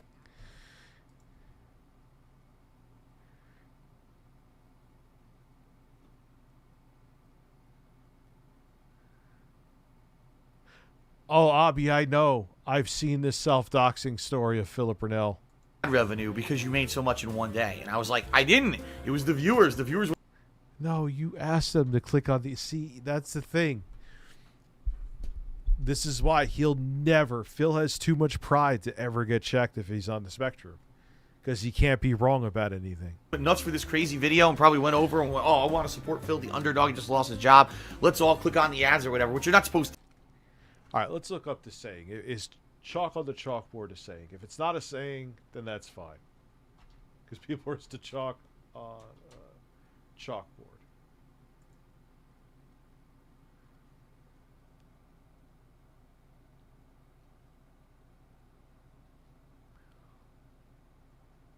All right, it is nails on a chalkboard. Okay. I'm seeing it. It's like 80% that I'm seeing chalk, but it's technically nails on the chalkboard. Okay, you are correct. To do. You're not supposed to do that on YouTube. No, you're not supposed to ever try to ask, have someone click on ads or anything. It's supposed to be their own free will. So YouTube falsely accused me of doing. Yes, it is nails on a chalkboard. You are correct. This myself. That sounds very, very real. In the very same breath, he lets it slip that he asked for people to click on the ads. What the hell did I do? Right striked, which made the original DarkSidePhil channel screech to a halt. In response to this, he created DSPGaming, his longest running and currently still active main channel, even after the original channel. No, I'm not sucking anybody's dick so I could get fucked in the ass. That really is the line in Cyberpunk. Was reactivated when YouTube decided the copyright claims were indeed false. Since his AdSense account was still not working, the prospect of being a professional gaming content creator on YouTube was still squarely outside of Phil's purview. So he went to another website, which at the time was one of YouTube's main competitors, Blip.tv. Blip. Yeah, it sucks that Blip went under. That was the one and only time where I feel like YouTube had a viable competitor. And it just didn't work out. Blip was considered laxer on copyright issues, hence why creators like nostalgia critics Doug Walker also re-uploaded their content there. However, Phil's time on Blip was very short, as the more relaxed... Well, actually, that was at a time where, like, that guy with the glasses was the website. And, yeah, they would use Blip, because Blip paid better, and Blip didn't give a shit as much anyway about copyright. So yeah, Blip was a big deal back then. Sucks that it's gone. Then I remember they tried that desperate move where they got like the biggest YouTubers at the time, like Philip DeFranco, iJustine, to do exclusive content on Blip. Guess how that worked out? What's up, Andreas? How are you? And thank you for being a member for 16 months, my man. I appreciate it. Just how it worked out with Ninja being signed to Mixer for how much fucking money? Yeah, you can't get people to change, man. It's tough. It's tough. Terms of service made him a little too comfortable. How comfortable? Well, he decided to roleplay as the last remaining Nazi during a playthrough of the game Dead Space 2, saying that every enemy he killed in game was Jewish. This is what happens when you let the Jews do whatever they want. You've let the Jews overrun space, and now look at this. Their greed has had the artifact turn everyone into necromorphs. Despite being the second biggest creator on it at the time, this probably lost him his partnership with Blip, leaving him bereft and upset that he wasn't given Jesus, he was the second biggest creator. A chance to redeem himself by the platform. Just in the nick of time, however, came Machinima, who offered him a chance to bypass his AdSense troubles by having the money come into their account. For the sake of full disclosure, Phil is his own worst enemy. My God. My God, he is a man. And often forgotten about fact is that this wasn't the first opportunity he had to partner with Machinima. The first time a contract was being negotiated was back in 2010, but Phil ruined it by first demanding his videos be featured once a week on Machinima's channel, and when his demands were rejected, he made a video trashing the company for unrelated, and according to Hutch, made-up reasons. But a year later, Machinima overlooked it and foolishly decided to take him on anyway. On top of that, they would also protect him from any potential copyright issues he may face. Just like that, DSP was back to brute forcing his YouTube success by uploading a massive volume of videos until one of them happened to get a lot of views, much like he used to do on the original DSP account. Alongside the gameplay videos, he had other segments such as Ask the King Q&A. Well, no, dude, he was, because think about it, like every single part of his videos back in the early days would get like 20,000 views each. That's a lot for just uploading a 10-minute chunk of a game. So he was getting millions upon millions upon millions of views a month. And this was before pre-adpocalypse ad payouts, AdSense payouts. Where did the money go, Phil? You're another one. Where did it go? Anyway. The Weekend Preview, which I suppose covered DSP-related news, and the most notorious DSP Tries It, where Phil would, as the name suggests, try new things of all varieties. Eventually, it was canceled, however, due to the negative effects it was having. I wish I could go back into time when I did not know anything about DSP. Yeah, it's actually like ass numbing. Phil, you make my ass numb.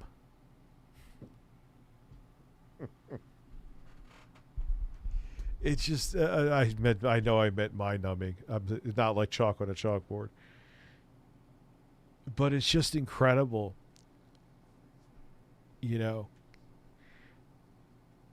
And he is another one. He could have been, if he just wasn't such a stubborn fuck and just started capturing footage earlier instead of the camera at the screen.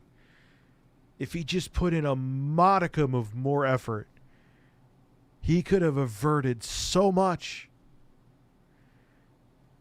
If he did just put in a bare minimum effort and didn't e-beg, it could have been so much different for Mr. Brunel.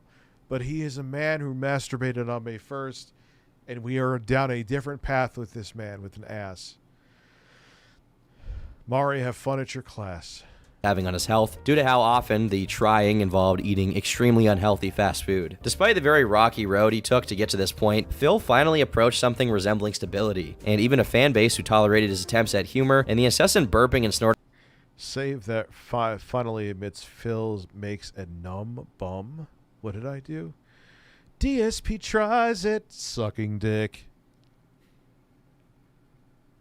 Hey everyone, DSP here, and I have a man with a throbbing penis in front of me.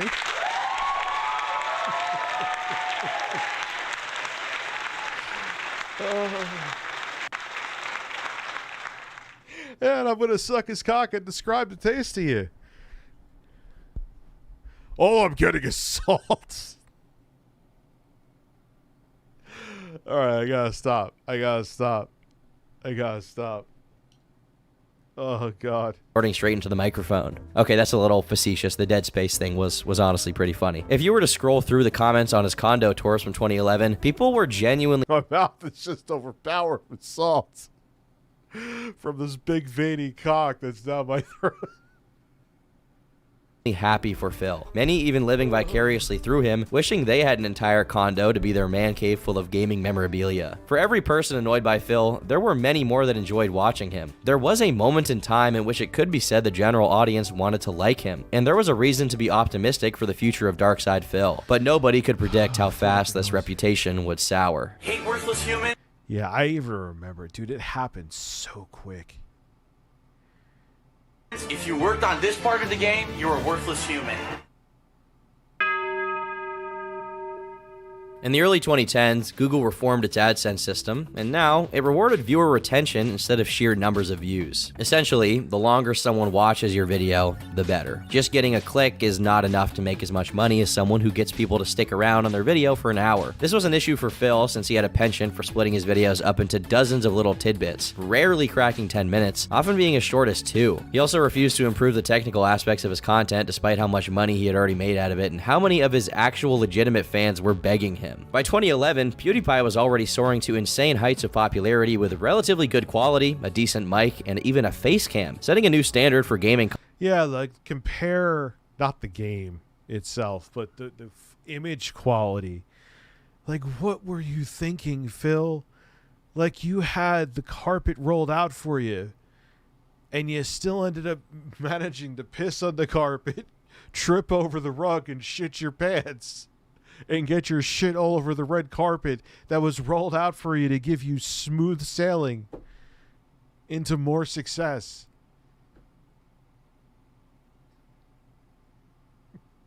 How did you shit your pants, Phil? And you would blame Tevin for shitting your pants. It's Tevin's fault you had diarrhea that day. I am clicking on the dildo. This is literally meant to be a vibrator for a woman's clitoris that someone has sent to me. I think it takes double A's. It has not been up my ass yet.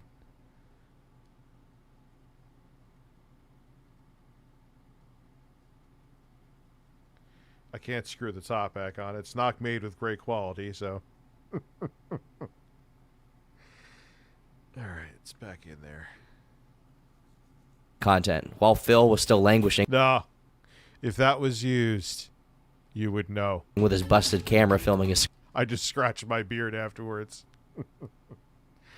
screen with little to no editing to speak of. The problem became more and more inflamed as time went on, and Phil's viewers let him know that if he wasn't interested in evolving his format, they would move on to newer and better channels than his, to which he either responded with derision, a ban from his channel comments, or both. In short, No, I don't smell any kind of holes. DSP made it clear he didn't want to treat YouTube like it was his job and his... A better analogy would have been Phil took Imodium with a whey mix and still managed to shit his pants. I don't know what that means. It's just me. I'm sorry. Dad, I promise I didn't use it when I sent that vibrator to you. No ass juices. I sent you another cucumber. I don't think you got it. Did you? So you sent this. Yeah, this is a vibrator. This is meant to be in holes. His only source of income. 2 years ago, it was about me, waking up, putting my camera down whenever the hell I felt like it, recording, which you still for a few hours, and uploading the footage to YouTube. In a way, Phil is still. Now, it's about having a schedule every day, getting up, whether I feel good or not, plopping down on the couch, setting up, live streaming on a schedule so you guys can watch live. Then trying to figure out how to schedule out uploads. It actually, I'd say this, it's actually more work at this point doing what I'm doing because it is more like having a regular job. Every day I'm trying to do 2 streams because that's the kind of dedication that I put towards this effort. So, sitting down, streaming for several hours, uploading videos. Oh my God, he could talk. Oh my God, he could talk. Yeah, Phil, it could be time consuming. I know. Videos, streaming a second stream, babysitting. That's what production is. Whether it be music or video or Porn. I just spent hours on a bass line that I may not even use in that track I was playing before. It happens. Wah. I don't even think it needs the fucking bass line. It's part of what we do. Don't make it like you're fucking paving a road on a mid-July day when it's 110 degrees out. You're sitting on your fucking couch playing video games. Literally. There's nothing else to it.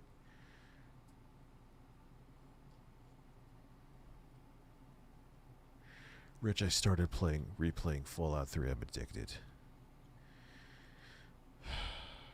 Every time I play it, like, I start enjoying it, and then I just get lost and confused and pissed off and stop.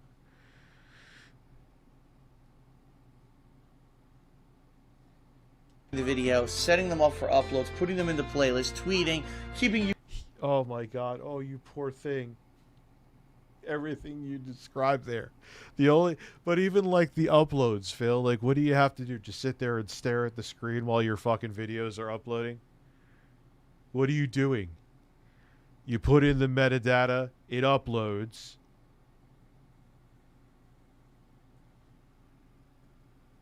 But he makes it sound like he's fucking churning butter naked during a snowstorm. Whatever.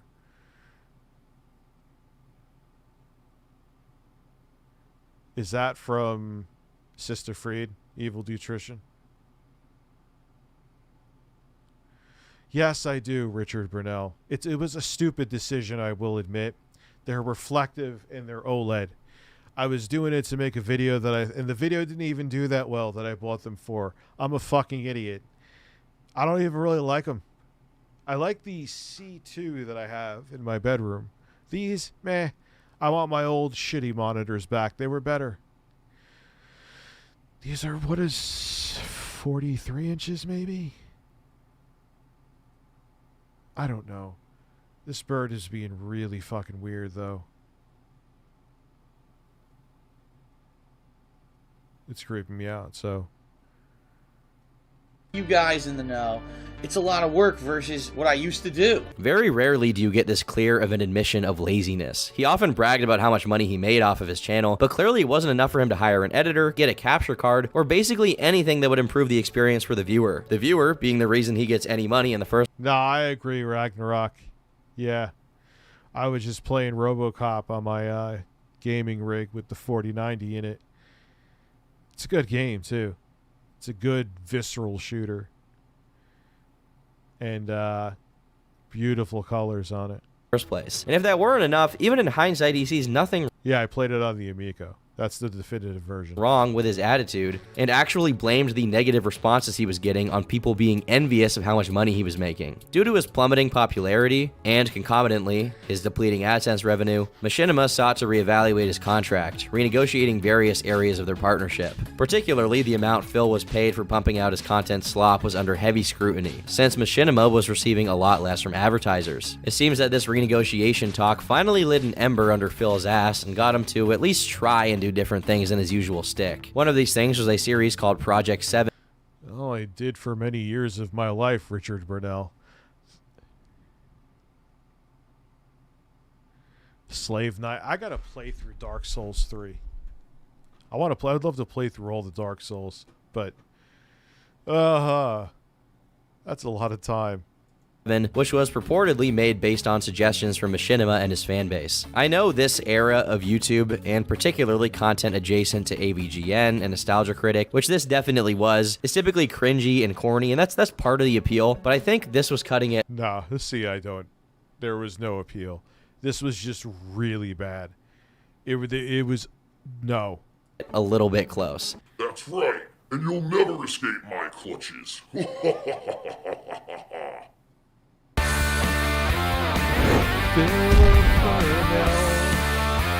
Turns around like he's constipated. 3 years after this video, he masturbated. Yeah, this is 2013, right? Yeah. Yes, back and forth. Yeah, that's why he was hating on Scott the Woz.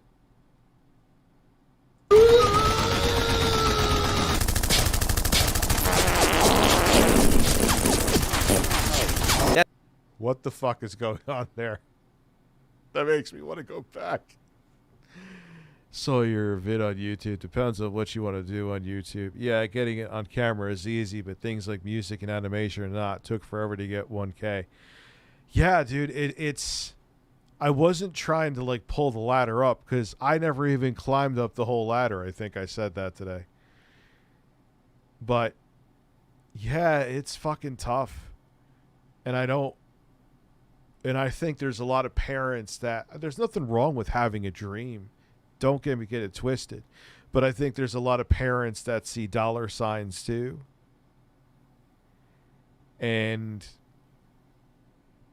Phil's a perfect example of how there's people that are not built for this shit. Phil's one of them. He's not.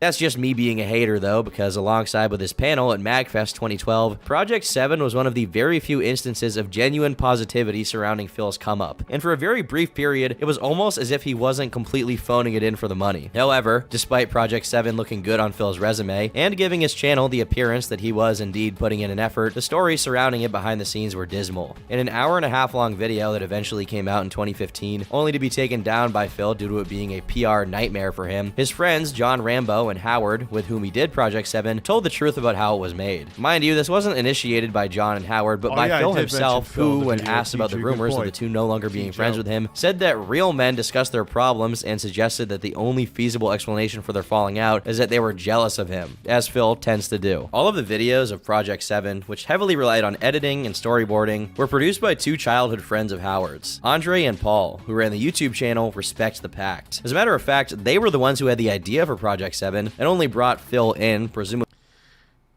Phil couldn't have a kid. I saw someone ask about it in the chat. Phil couldn't have a kid. Come on. He can't handle a fucking cat.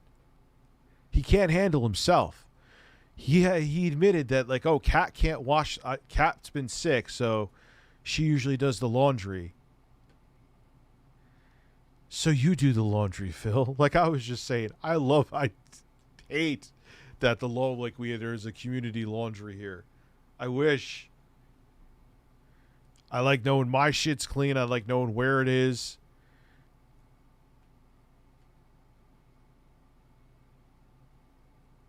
Because he was looking for ways to branch out with his content. Initially, Phil being the face of it meant that their work would get more eyes on it than usual, which is a good thing. However, they quickly realized Phil wasn't exactly someone who exhibited good faith. For starters, the editing and special effects, which again were the brunt of the series, was taking up a lot of Andre and Paul's time, especially since Andre was about to become a father. This prompted John to tell Phil to pay them for their efforts, to which Phil replied he had already offered to do so, and they'd turned it down. This turned out to be a bold-faced lie, which was instantly...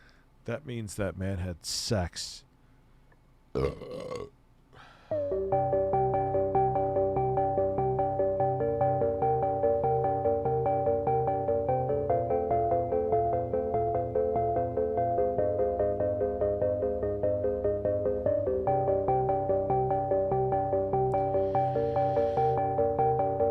Whisper in your bird ear.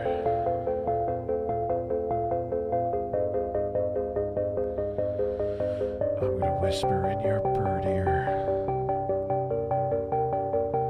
There's over 1,100 people here right now, and a lot of them are thinking, oh, Rich is gonna be talking about the completionist and all this stuff, and here he is talking. They're showing up here, and I'm talking to a fake fucking bird. A fake ass bird. That's all you are.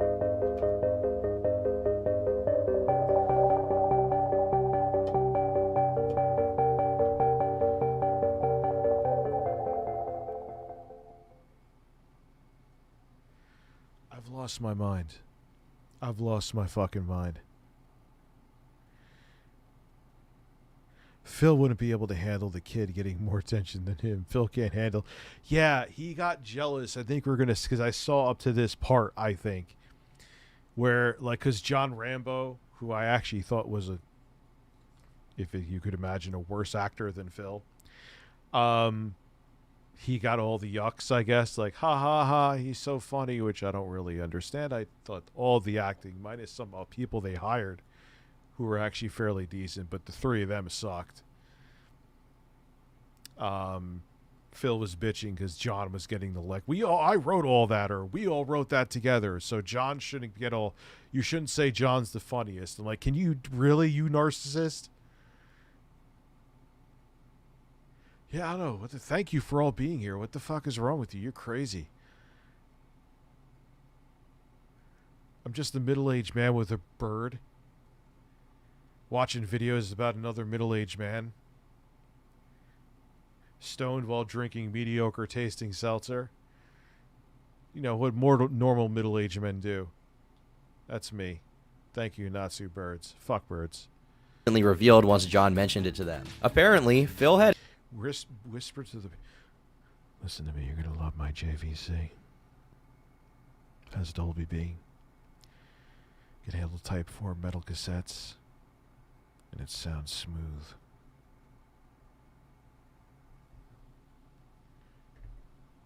Had every intention of keeping every proceed from Project 7 to himself and wanted to share it with absolutely no one. And before you think this is because of machinima renegotiations or what have you, during the production and publishing of the show, Howard noticed that Phil bought a plethora of expensive man-baby gamer toys, which he's known for decking his house out with. And if that isn't enough to invoke a sense of injustice, a BMW. Notwithstanding, everyone involved in the series contributed out of their own pocket to produce and sell merchandise for it. But only Phil ever saw any of the resulting revenue. The pettiness on Phil's part was so extensive that he didn't even tolerate positive comments about the other participants in Project 7. Upon seeing John... No, Phil insecure and petty? You can't tell this man that he's... If you ask if he's playing a game on easy, he will have a tantrum. He will literally cry. John Rambo's contributions to the show be considered funnier and better performed than his, Phil rushed to claim that everything, including their lines, was his idea, when they were not. They confronted him about it, and he apologized, but according to John in particular, Phil's apologies meant very little. Over the course of their friendship, Phil tended to either make a slight or tell a lie about John, apologize when confronted, only to do it again a while after. Ultimately, this is why their friendship broke down. They simply lost all... Phil looks like he's like you would see a biker at a bar. And, like, they take their helmets off and their hair is greased. Like, dude, he looks like a mafia hitman sometimes, Phil. Faith that Phil could listen and care about what actions of his made his pretty much only friends uncomfortable or upset, and gave up on interacting with them altogether. Eventually, in 2022, Phil claimed that the reason no payment was made to them for their work on the project was due to the fact that, indeed, the project was losing money. Even if this was the case, and who knows, there's a fair chance it was, he could have just communicated that to them. The fact that he didn't talk about the project failing until 10 years later is at least a little bit suspicious, I guess. Just a little. While the seeds were being sown for the disintegration of Phil's relationship with his friends, he was beginning a new relationship with someone else. Leanna, also known as Panda Lee Games or just Panda Lee. Immediately, people took issue with the fact that Phil was 30 years old while Leanna was born in 1993, meaning in 2012 she would have been 19 turning 20. Since Phil's life was indistinguishable from his content at this... Yeah, but dude, he has the personality, I mean to say, of someone like in his like early 20s to this day. Point, since he would spend most of his waking hours doing something or other to contribute to the pumping out of more content, Leanna coming into his life meant that she was bound to show up on the videos as well. However, some viewers took... God, she was so obnoxious. She was more obnoxious than Phil. She was really 17 when they started talking. Oh no. Issues with this, as her presence was sometimes considered disruptive to the regular flow of content. Personally, I don't get this very much because as far as I can tell, she was basically the female version of Phil, and... She really was. Like I said before, there were videos of her demanding money. Like, she went in even more hardcore than Phil, believe it or not. Close to being as obnoxious and insensitive as he was. But anyway, yeah, you gotta, like, expose the Illuminati. They know... Oh, God. Everything. But I know more. Viewers attempted to negotiate with Phil regarding her presence in the videos, but Phil, like he always does, took this constructive criticism as abject hatred and responded exactly how you'd expect him to. When a commenter said, "Don't mind her doing playthrough with you, but these type of vlogs should just be you," he replied with a very gracious, "You're a f***ing idiot." The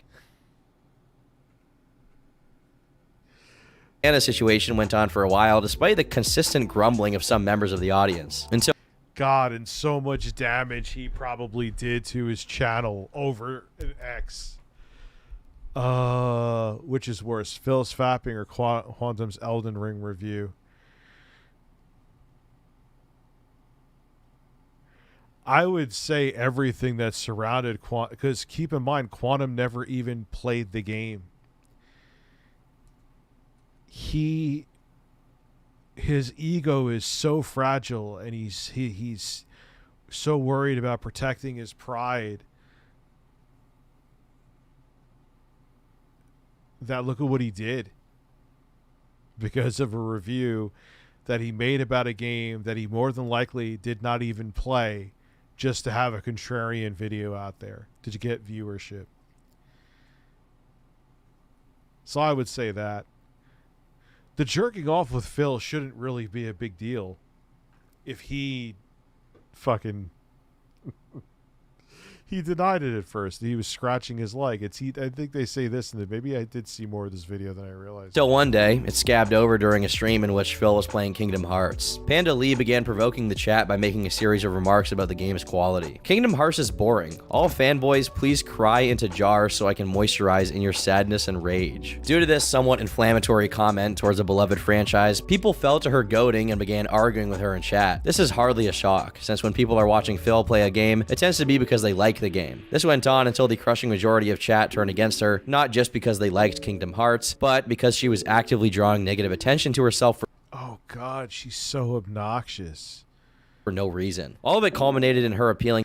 And the thing is, you'd be like, oh, maybe this is being cherry picked. Nah, I've seen video evidence of her being obnoxious too. To Phil to do something about people being mean to her in chat. And so Phil conceded. Alright, and now I'm going to tell everyone in the chat I had enough of your bullshit tonight. I see everyone arguing with my girlfriend instead of talking about the game, and I've had enough. Oh my God, still talking about the fucking game. If you're not talking about Phil or the game. So we're going to put it in sub-only mode, and now none of you can fucking talk, since you can't act your age or act mature, and you all want to argue with my girlfriend. Now you can just have no chat. How about that? So, fuck all of you who are acting immature. This is what you get now. We're putting it into sub-only mode. Fucking idiots. If people had found her to... Yeah, that's not how you handle that situation. You know what's funny is that he's going to be doing this when he's 65. But what'll be funny is that may, like I think I've said this before, it'll actually work in his favor. Because he may get like an A&E show because he's still doing it at 65. To be a slight, even if in free... Yeah, he'll be in a nursing home streaming.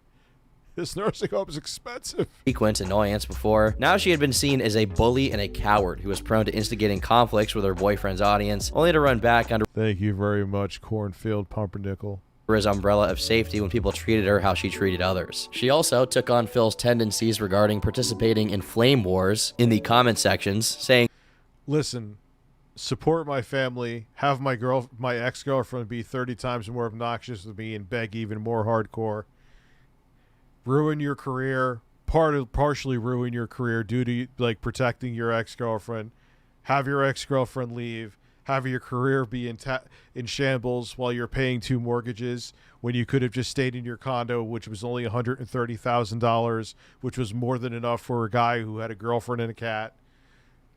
But don't do that. Have 2 mortgages. Fly out to Washington to buy another house and live in a gated community and masturbate on May 1st, 2016 because you forget that your OBS software is running and people saw you masturbate." Yeah, listen. Then get COVID and email your father. things like, I get paid for trolls to watch and whine, so I don't see the harm in letting me get paid for them to cry more. Yeah, you clearly aren't getting any, but Phil is and has for over a year now. And let's be honest, do you think Phil and I care about what you or anyone else thinks? Because we don't. If you were in front of me face to face, you'd get a nice helping of my fist punching you right in the balls. Perhaps the most ironic Wait, she wrote this on YouTube? moment out of the whole situation. Oh my god, they were soulmates. They were soulmates. Was that years later, Phil actually threw her under the bus and described her as someone who was confrontational and always wanted to get the one up on everyone else. I mentioned it before, but that's exactly the same trait that made Phil so unlikable early on. So he's not even projecting it onto her, he's accurately noticing why they got along with each other so well. They were similar people. But Leanna did serve a purpose in the larger narrative of DSP. Her presence led to much more concrete displays of disrespect from Phil to his audience. Indirectly, she was the reason many of Phil's fans noticed how comfortable he was, disregarding their opinions and just doing whatever he wanted at their behest. Besides the beginning of Leanna's presence in his life and content, 2012 was also marked by even more examples of Phil when he was in Half-Life 2 and didn't know about the duck jump. Being terrible at gaming, despite it being the core of his job. The most glaring instance was during a video of Half-Life Black Mesa, in which he failed to pay attention to the game's tutorial instructions, proceeded to struggle for 30 minutes in an area of the game because he didn't know how to crouch jump, and then claimed that this core mechanic of the No, you can't fix him. You could never, ever fix him. You can't fix me. You are who you are. game's movement was actually bugged. Up until this moment, Phil's haters were disorganized and disaffected, believing that no matter how poignant their criticisms of Phil and his content were, they'd just fall on deaf ears. But as 2013 began, this was fated to change. A YouTube account called EvilAJ2010 uploaded the very first entry to a sprawling series of videos that would ultimately spell Phil's downfall as a content creator. This series was called This Is... These didn't spell it.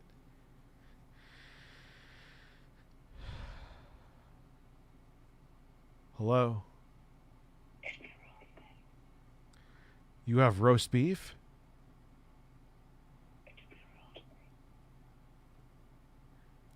They have roast beef. How you don't play, and it compiled DSP's playthroughs while highlighting the funniest examples of him being awful at a game. It was how Phil handled this. He went on a takedown spree. He bitched. He cried about it.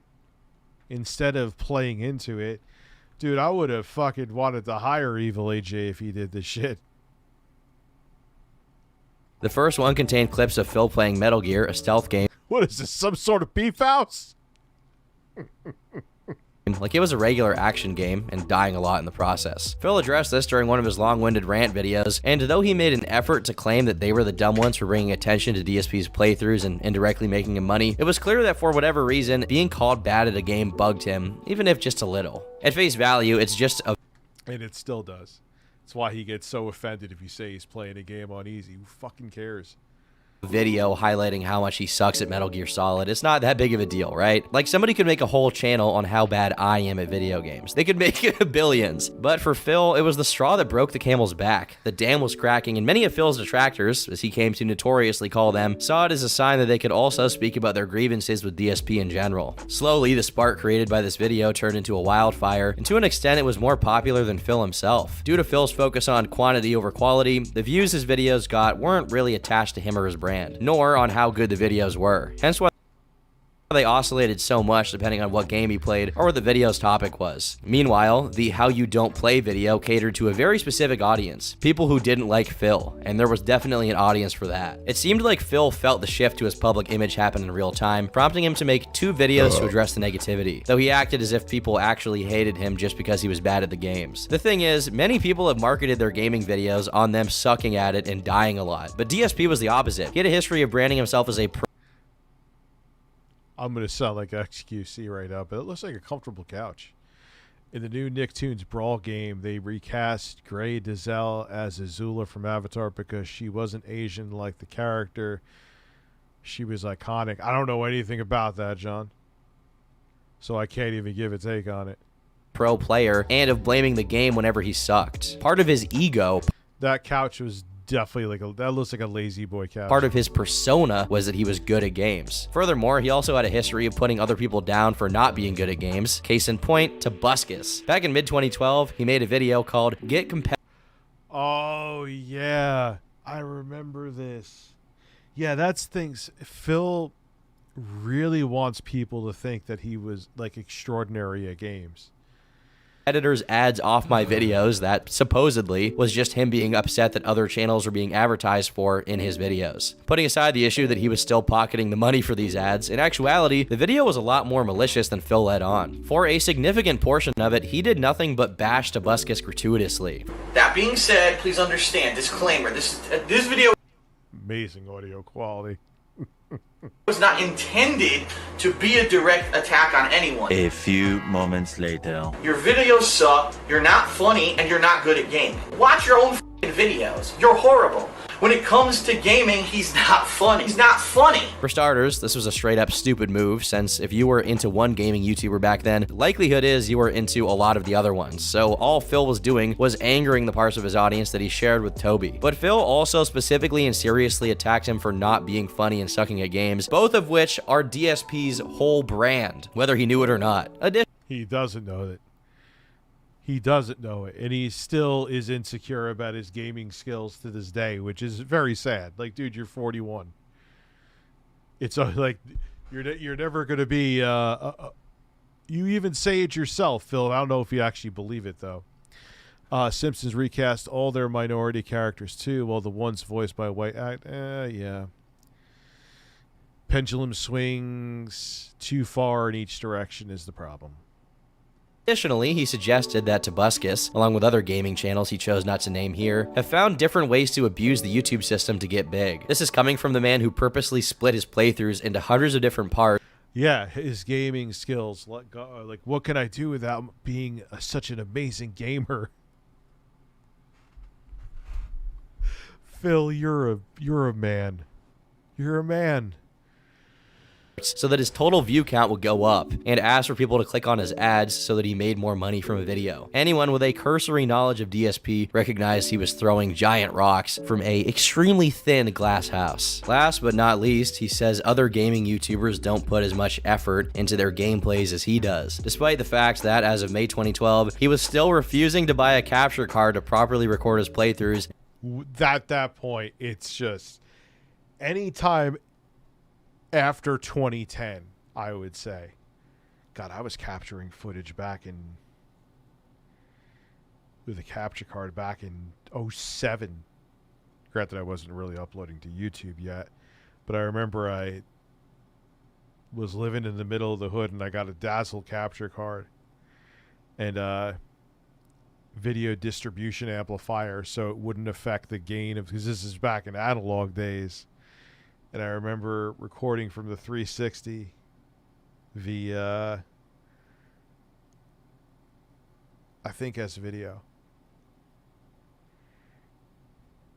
But my point was you had to do some legwork back then. Like, you know, if you wanted to record in you weren't recording in HD yet, mostly.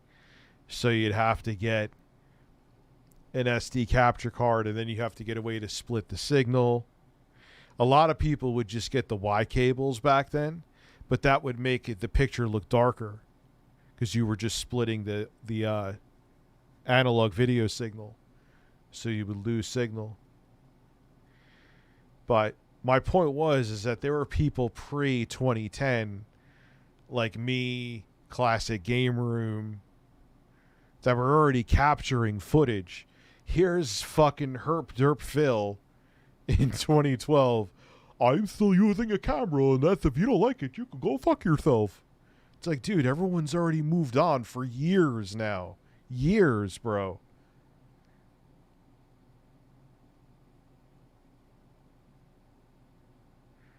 Yeah, this video was a finicky fucking connection with the 4 thin pins. I'm white, sue me.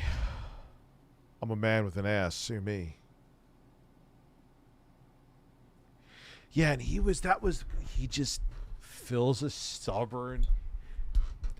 Beyond the fact that I genuinely think that he has Asperger's or like he's on the spectrum, even if he's full of himself and he's stubborn. So he's like, no, he made all these excuses, like he was trying to gaslight his audience into believing as to why him capturing with a camera off the fucking screen was superior to, it's like, oh, because then I'm going to have to crouch in front of a screen, and that's not how real gamers play games. And when I capture footage with the camera, I'm playing how I'd really play. Like, Phil, you could do that in because he didn't do it until 2013. And in 2013, there were 1 million plus fucking ways from Hauppauge, from Aver Media, Elgato, I think, just started back then, that you could sit back and comfortably record footage. Fuck you, Phil. You just didn't want to, because it was easier just to hit record on a camera, have it capture the gameplay footage, have it capture the gameplay audio, and the terrible mic capture all three in your voice, all three things at once. It was easier, and you thought that you were untouchable. You didn't realize it wasn't that you were so amazing at games or your content was so amazing. It was slim pickings. And you were there at the ground floor. Instead of pointing a camera at his screen. In his mind, his decision to not pay anyone to edit and improve his SEO by making decent thumbnails for him is justified due to how stellar his commentary is. So much so that he describes it as non-stop improv. Oh, I'm going to cover the Buddha video.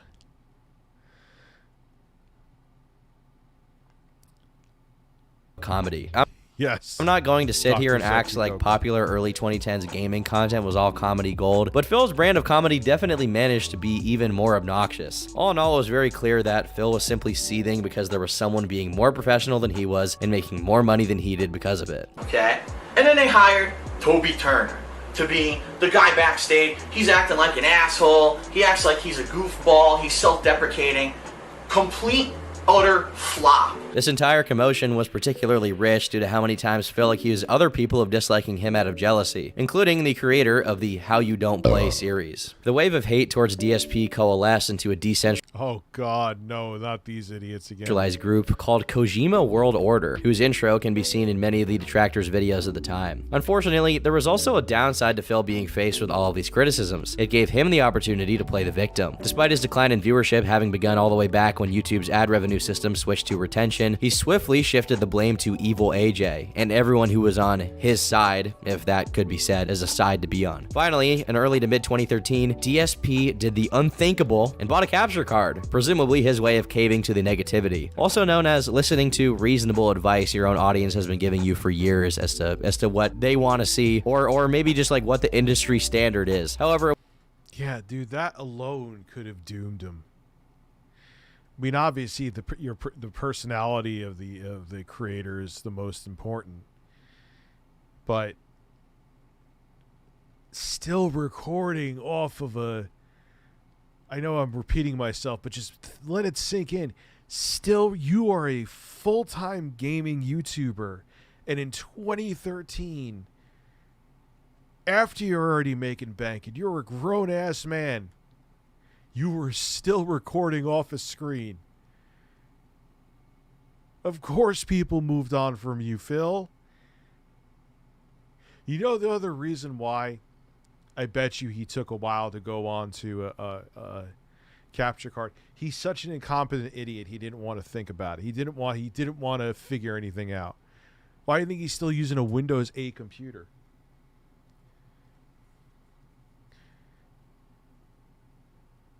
No, I'm not really into those games, John. I still haven't played Armored Core 6. You know what I mean? It was a little too late, and the tide had already turned against him for good. Undeterred, Phil went on to cause even greater controversy within his audience when he started the Hardcore Gaming Season giveaway of 2013, when rather than giving away actual games, he instead gave away empty boxes. This is Deus Ex Human Revolution. This is... See, these are the things I would ask him about, but he doesn't want to talk about them. He either, like... Collector's Edition. Comes with this very nifty collector's box on the inside. I mean, even the way... We already know what happens here. I think most people do. We've seen this a billion times. maybe it would have cushioned the blow if he started the video and said, hey guys, these are just the boxes of the things that I'm showing you. If you want like some memorabilia of me or whatever, FYI. He could even put it in the title of it, but then he tells you, like, he shows you it. He's like, hey, everyone's like, oh shit, Phil's giving away the game. No, I'm not giving away the game. Oh, fuck. Wait, hold on. You're just giving away the boxes? You presented it so bad. On top, it still would have been stupid, but how you presented it just like added sulfuric acid to the wound. Comes with a few things. First of all, collector's edition packaging. Like, who wants the fucking box? Like I said before, people would be like, oh, gee, golly, Mr. Beast gave me a box with his autograph on it. Yay. You ain't even Mr. Beast. Even back then, you were like, people were like, who the fuck wants this? As you open that up, you're going to see the game's gone because I traded it in years ago. This got him lambasted and unsubscribed from, even by many of his diehard fans. Besides his fans, he was also being ridiculed by his peers. Other YouTubers and gaming-adjacent celebrities anywhere from 2013 to mid-2014 were finding out who DSP was from the clips of him floating around online. PewDiePie and Minecraft's creator Nosh were roped into the DSP phenomenon. Even fellow Blip.tv adjacent... Oh god. Well, he has no room to talk. The Spoony one. And lolcow Spoony was roped in. Perhaps the most notable instance of another YouTuber chiming in with their 2 cents about DSP's situation was Total Biscuit, but not because it was the most aggressive takedown. As a matter of fact, it was quite the opposite. It was one of the most scathing pieces of criticism DSP ever received, precisely because of how generous and understanding it was as far as trying to see it from Phil's point of view. After being mentioned a few times by DSP, Total Biscuit made a comment saying, "If DSP is name dropping me a lot, I don't know why. It's really weird that he's doing that. He's not my friend or colleague. I've barely spoken to him. I dislike DSP's content and his attitude. I've done some terrible things on the internet that I regret, but nothing close to the stuff he does on a very regular basis. He is a really, really bad Let's Player, constantly blaming the game for his own mistakes, and I find that really distasteful. If you make your living playing someone else's work, then the least you can do is respect the work that went into it in the first place. I don't like to see someone harassed online daily. I've experienced it myself, and it's put me in some really dark places. But to say DSP brings it on himself is a massive understatement. His persona is the king of hate. He does it on purpose, and there's a lot of baggage that comes with being super negative. That's like his only defining characteristic. He's not good at the games he plays. He's a controversy machine, and that feeds his channel. Nothing I've seen him do has caused anything positive to happen. Here's the thing. Insulting your fans is often blown out of proportion. DSP is terrible for this, and most of what he says to his viewers is inexcusable, but let's not pretend that viewers are immune to criticism themselves. They often act like assholes. They're entitled, whiny, and provide a Do I have a home lab? What is a home lab? lot of subjective criticism with no constructive use. It can drain you emotionally and mentally to be subject to that kind of stuff all the time, and I really feel like part of that is why DSP acts the way he does now. Sometimes viewers do shitty things and should be called out, but let's be frank, DSP has a long history of calling viewers out for no reason. Rather than try to move away from that, which he's still doing to this day, he has embraced it. I'd like to see DSP get some help. Therapy. DSP in his current form doesn't help anyone, least of all himself, and incidents like the I'm giving away boxes thing make me believe he has some problems that he needs to deal with and get past, because regular people would not consider that a normal, sensible thing to do. I kind of pity him, but there's no... It's so true. Like, how delusional are you? How much of a self-importance do you have?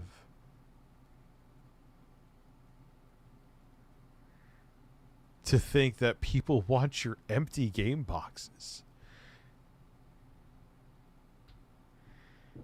It's insane. He's out of his mind.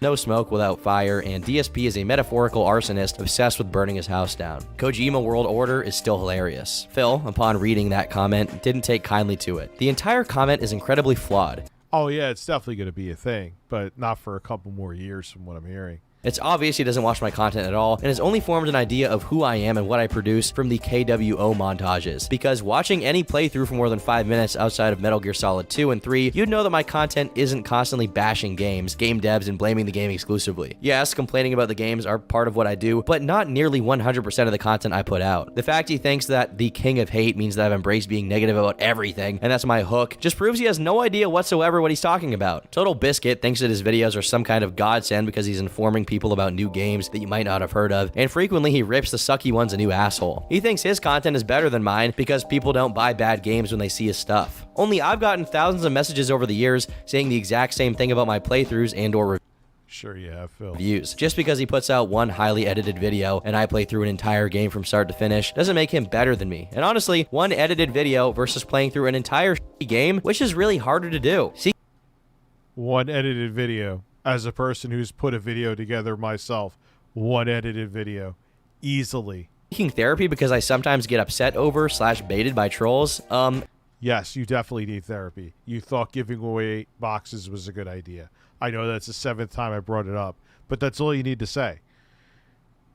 If I'd let it get that much to me, I'd be in a nut house by now. Little did Phil know he was indeed in a nut house, except it was his condo and only had one inmate, himself. Besides him pretending like Total Biscuit was saying DSP's content was exclusively negative, Phil completely sidesteps the treating fans like shit accusation and the empty box giveaway so that he doesn't have to acknowledge there's at least an inkling of truth to TB's comment. Despite the fast approaching instability due to his plummeting in popularity and YouTube's ad revenue policies not treating his content kindly whatsoever, the financial mastermind that is Phil Burnell decided it was time to once again buy a new condo, this time in Washington. Supposedly, he had no outstanding debt besides his condo, which he was still paying the mortgage for, and decided that Connecticut was too expensive to live in due to its very high taxes.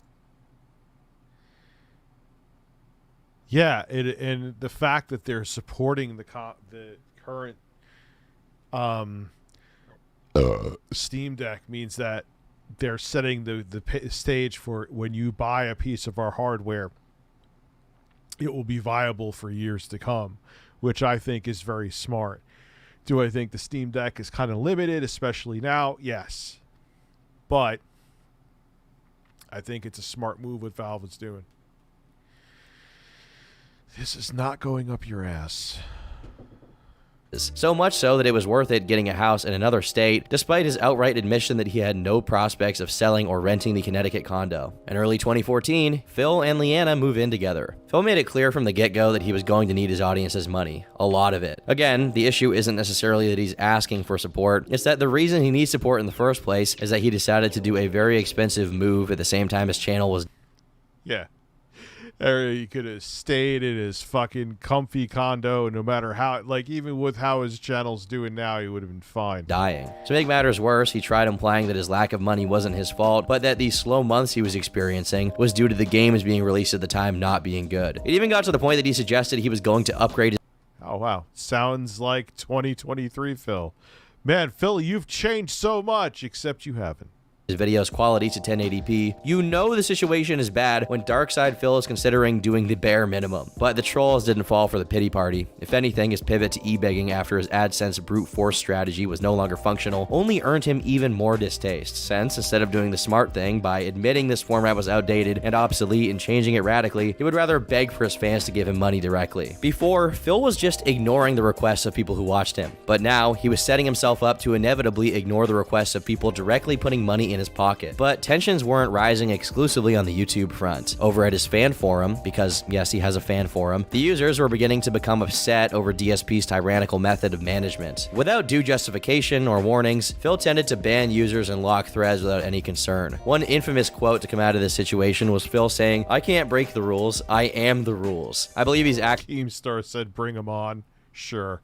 Actually unknowingly quoting Louis XIV, King of France, who said, "I am the law, I am the state." His own fan base got so sick of it that even the mods of the forum, who were appointed by Phil himself, took issue with it and tried to strike an agreement with Phil so that by establishing clearer rules, he would no longer act as an administrator and let them do their job. Consequently, he made a post announcing it. Effective immediately, all account names, avatars, signatures, etc. related to known internet memes dedicated to negativity regarding myself or my work are considered trolling, and per forum rules are a permanently bannable offense. This includes the Kojima World Order in particular, but is not limited to it. I'm already seeing accounts that, no surprise, are popping up on the site and doing nothing but spreading unfair and unwarranted negativity. Effective immediately. About me. I'm all for effective immediately. I can't believe it. Dreamcast guy. That should be in the soundboard. Effective immediately. No, what the fuck would Keem be coming on the show for?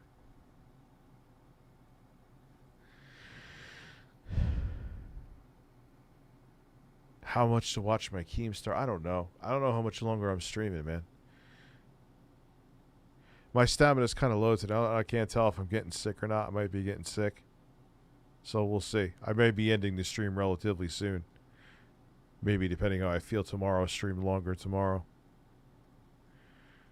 Legit criticism, but these anti-DSP movements are not that. They're one-sided bullying campaigns and will not be tolerated on my site in place of business. If you have a problem with that, contact an admin for immediate deactivation of your account. Wait, what happened? DSP deepfaked? Dude, I'm not doing 3 a.m.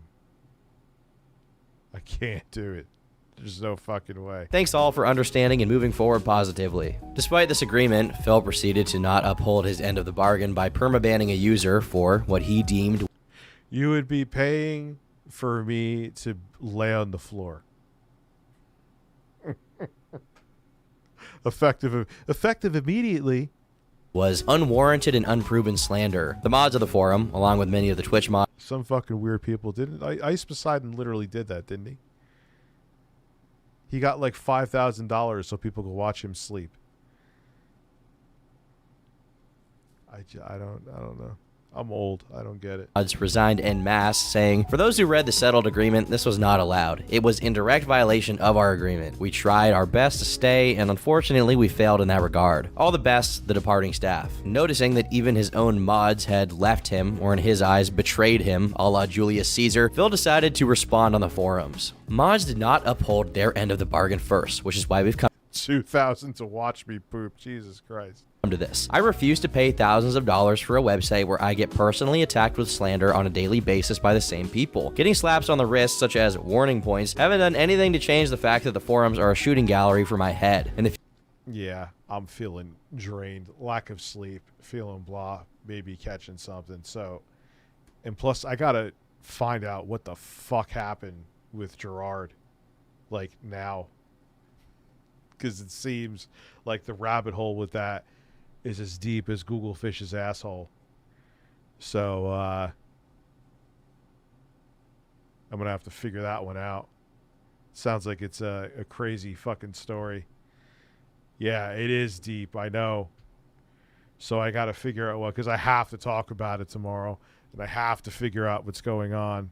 And I'm already tired, and I already have a small penis, so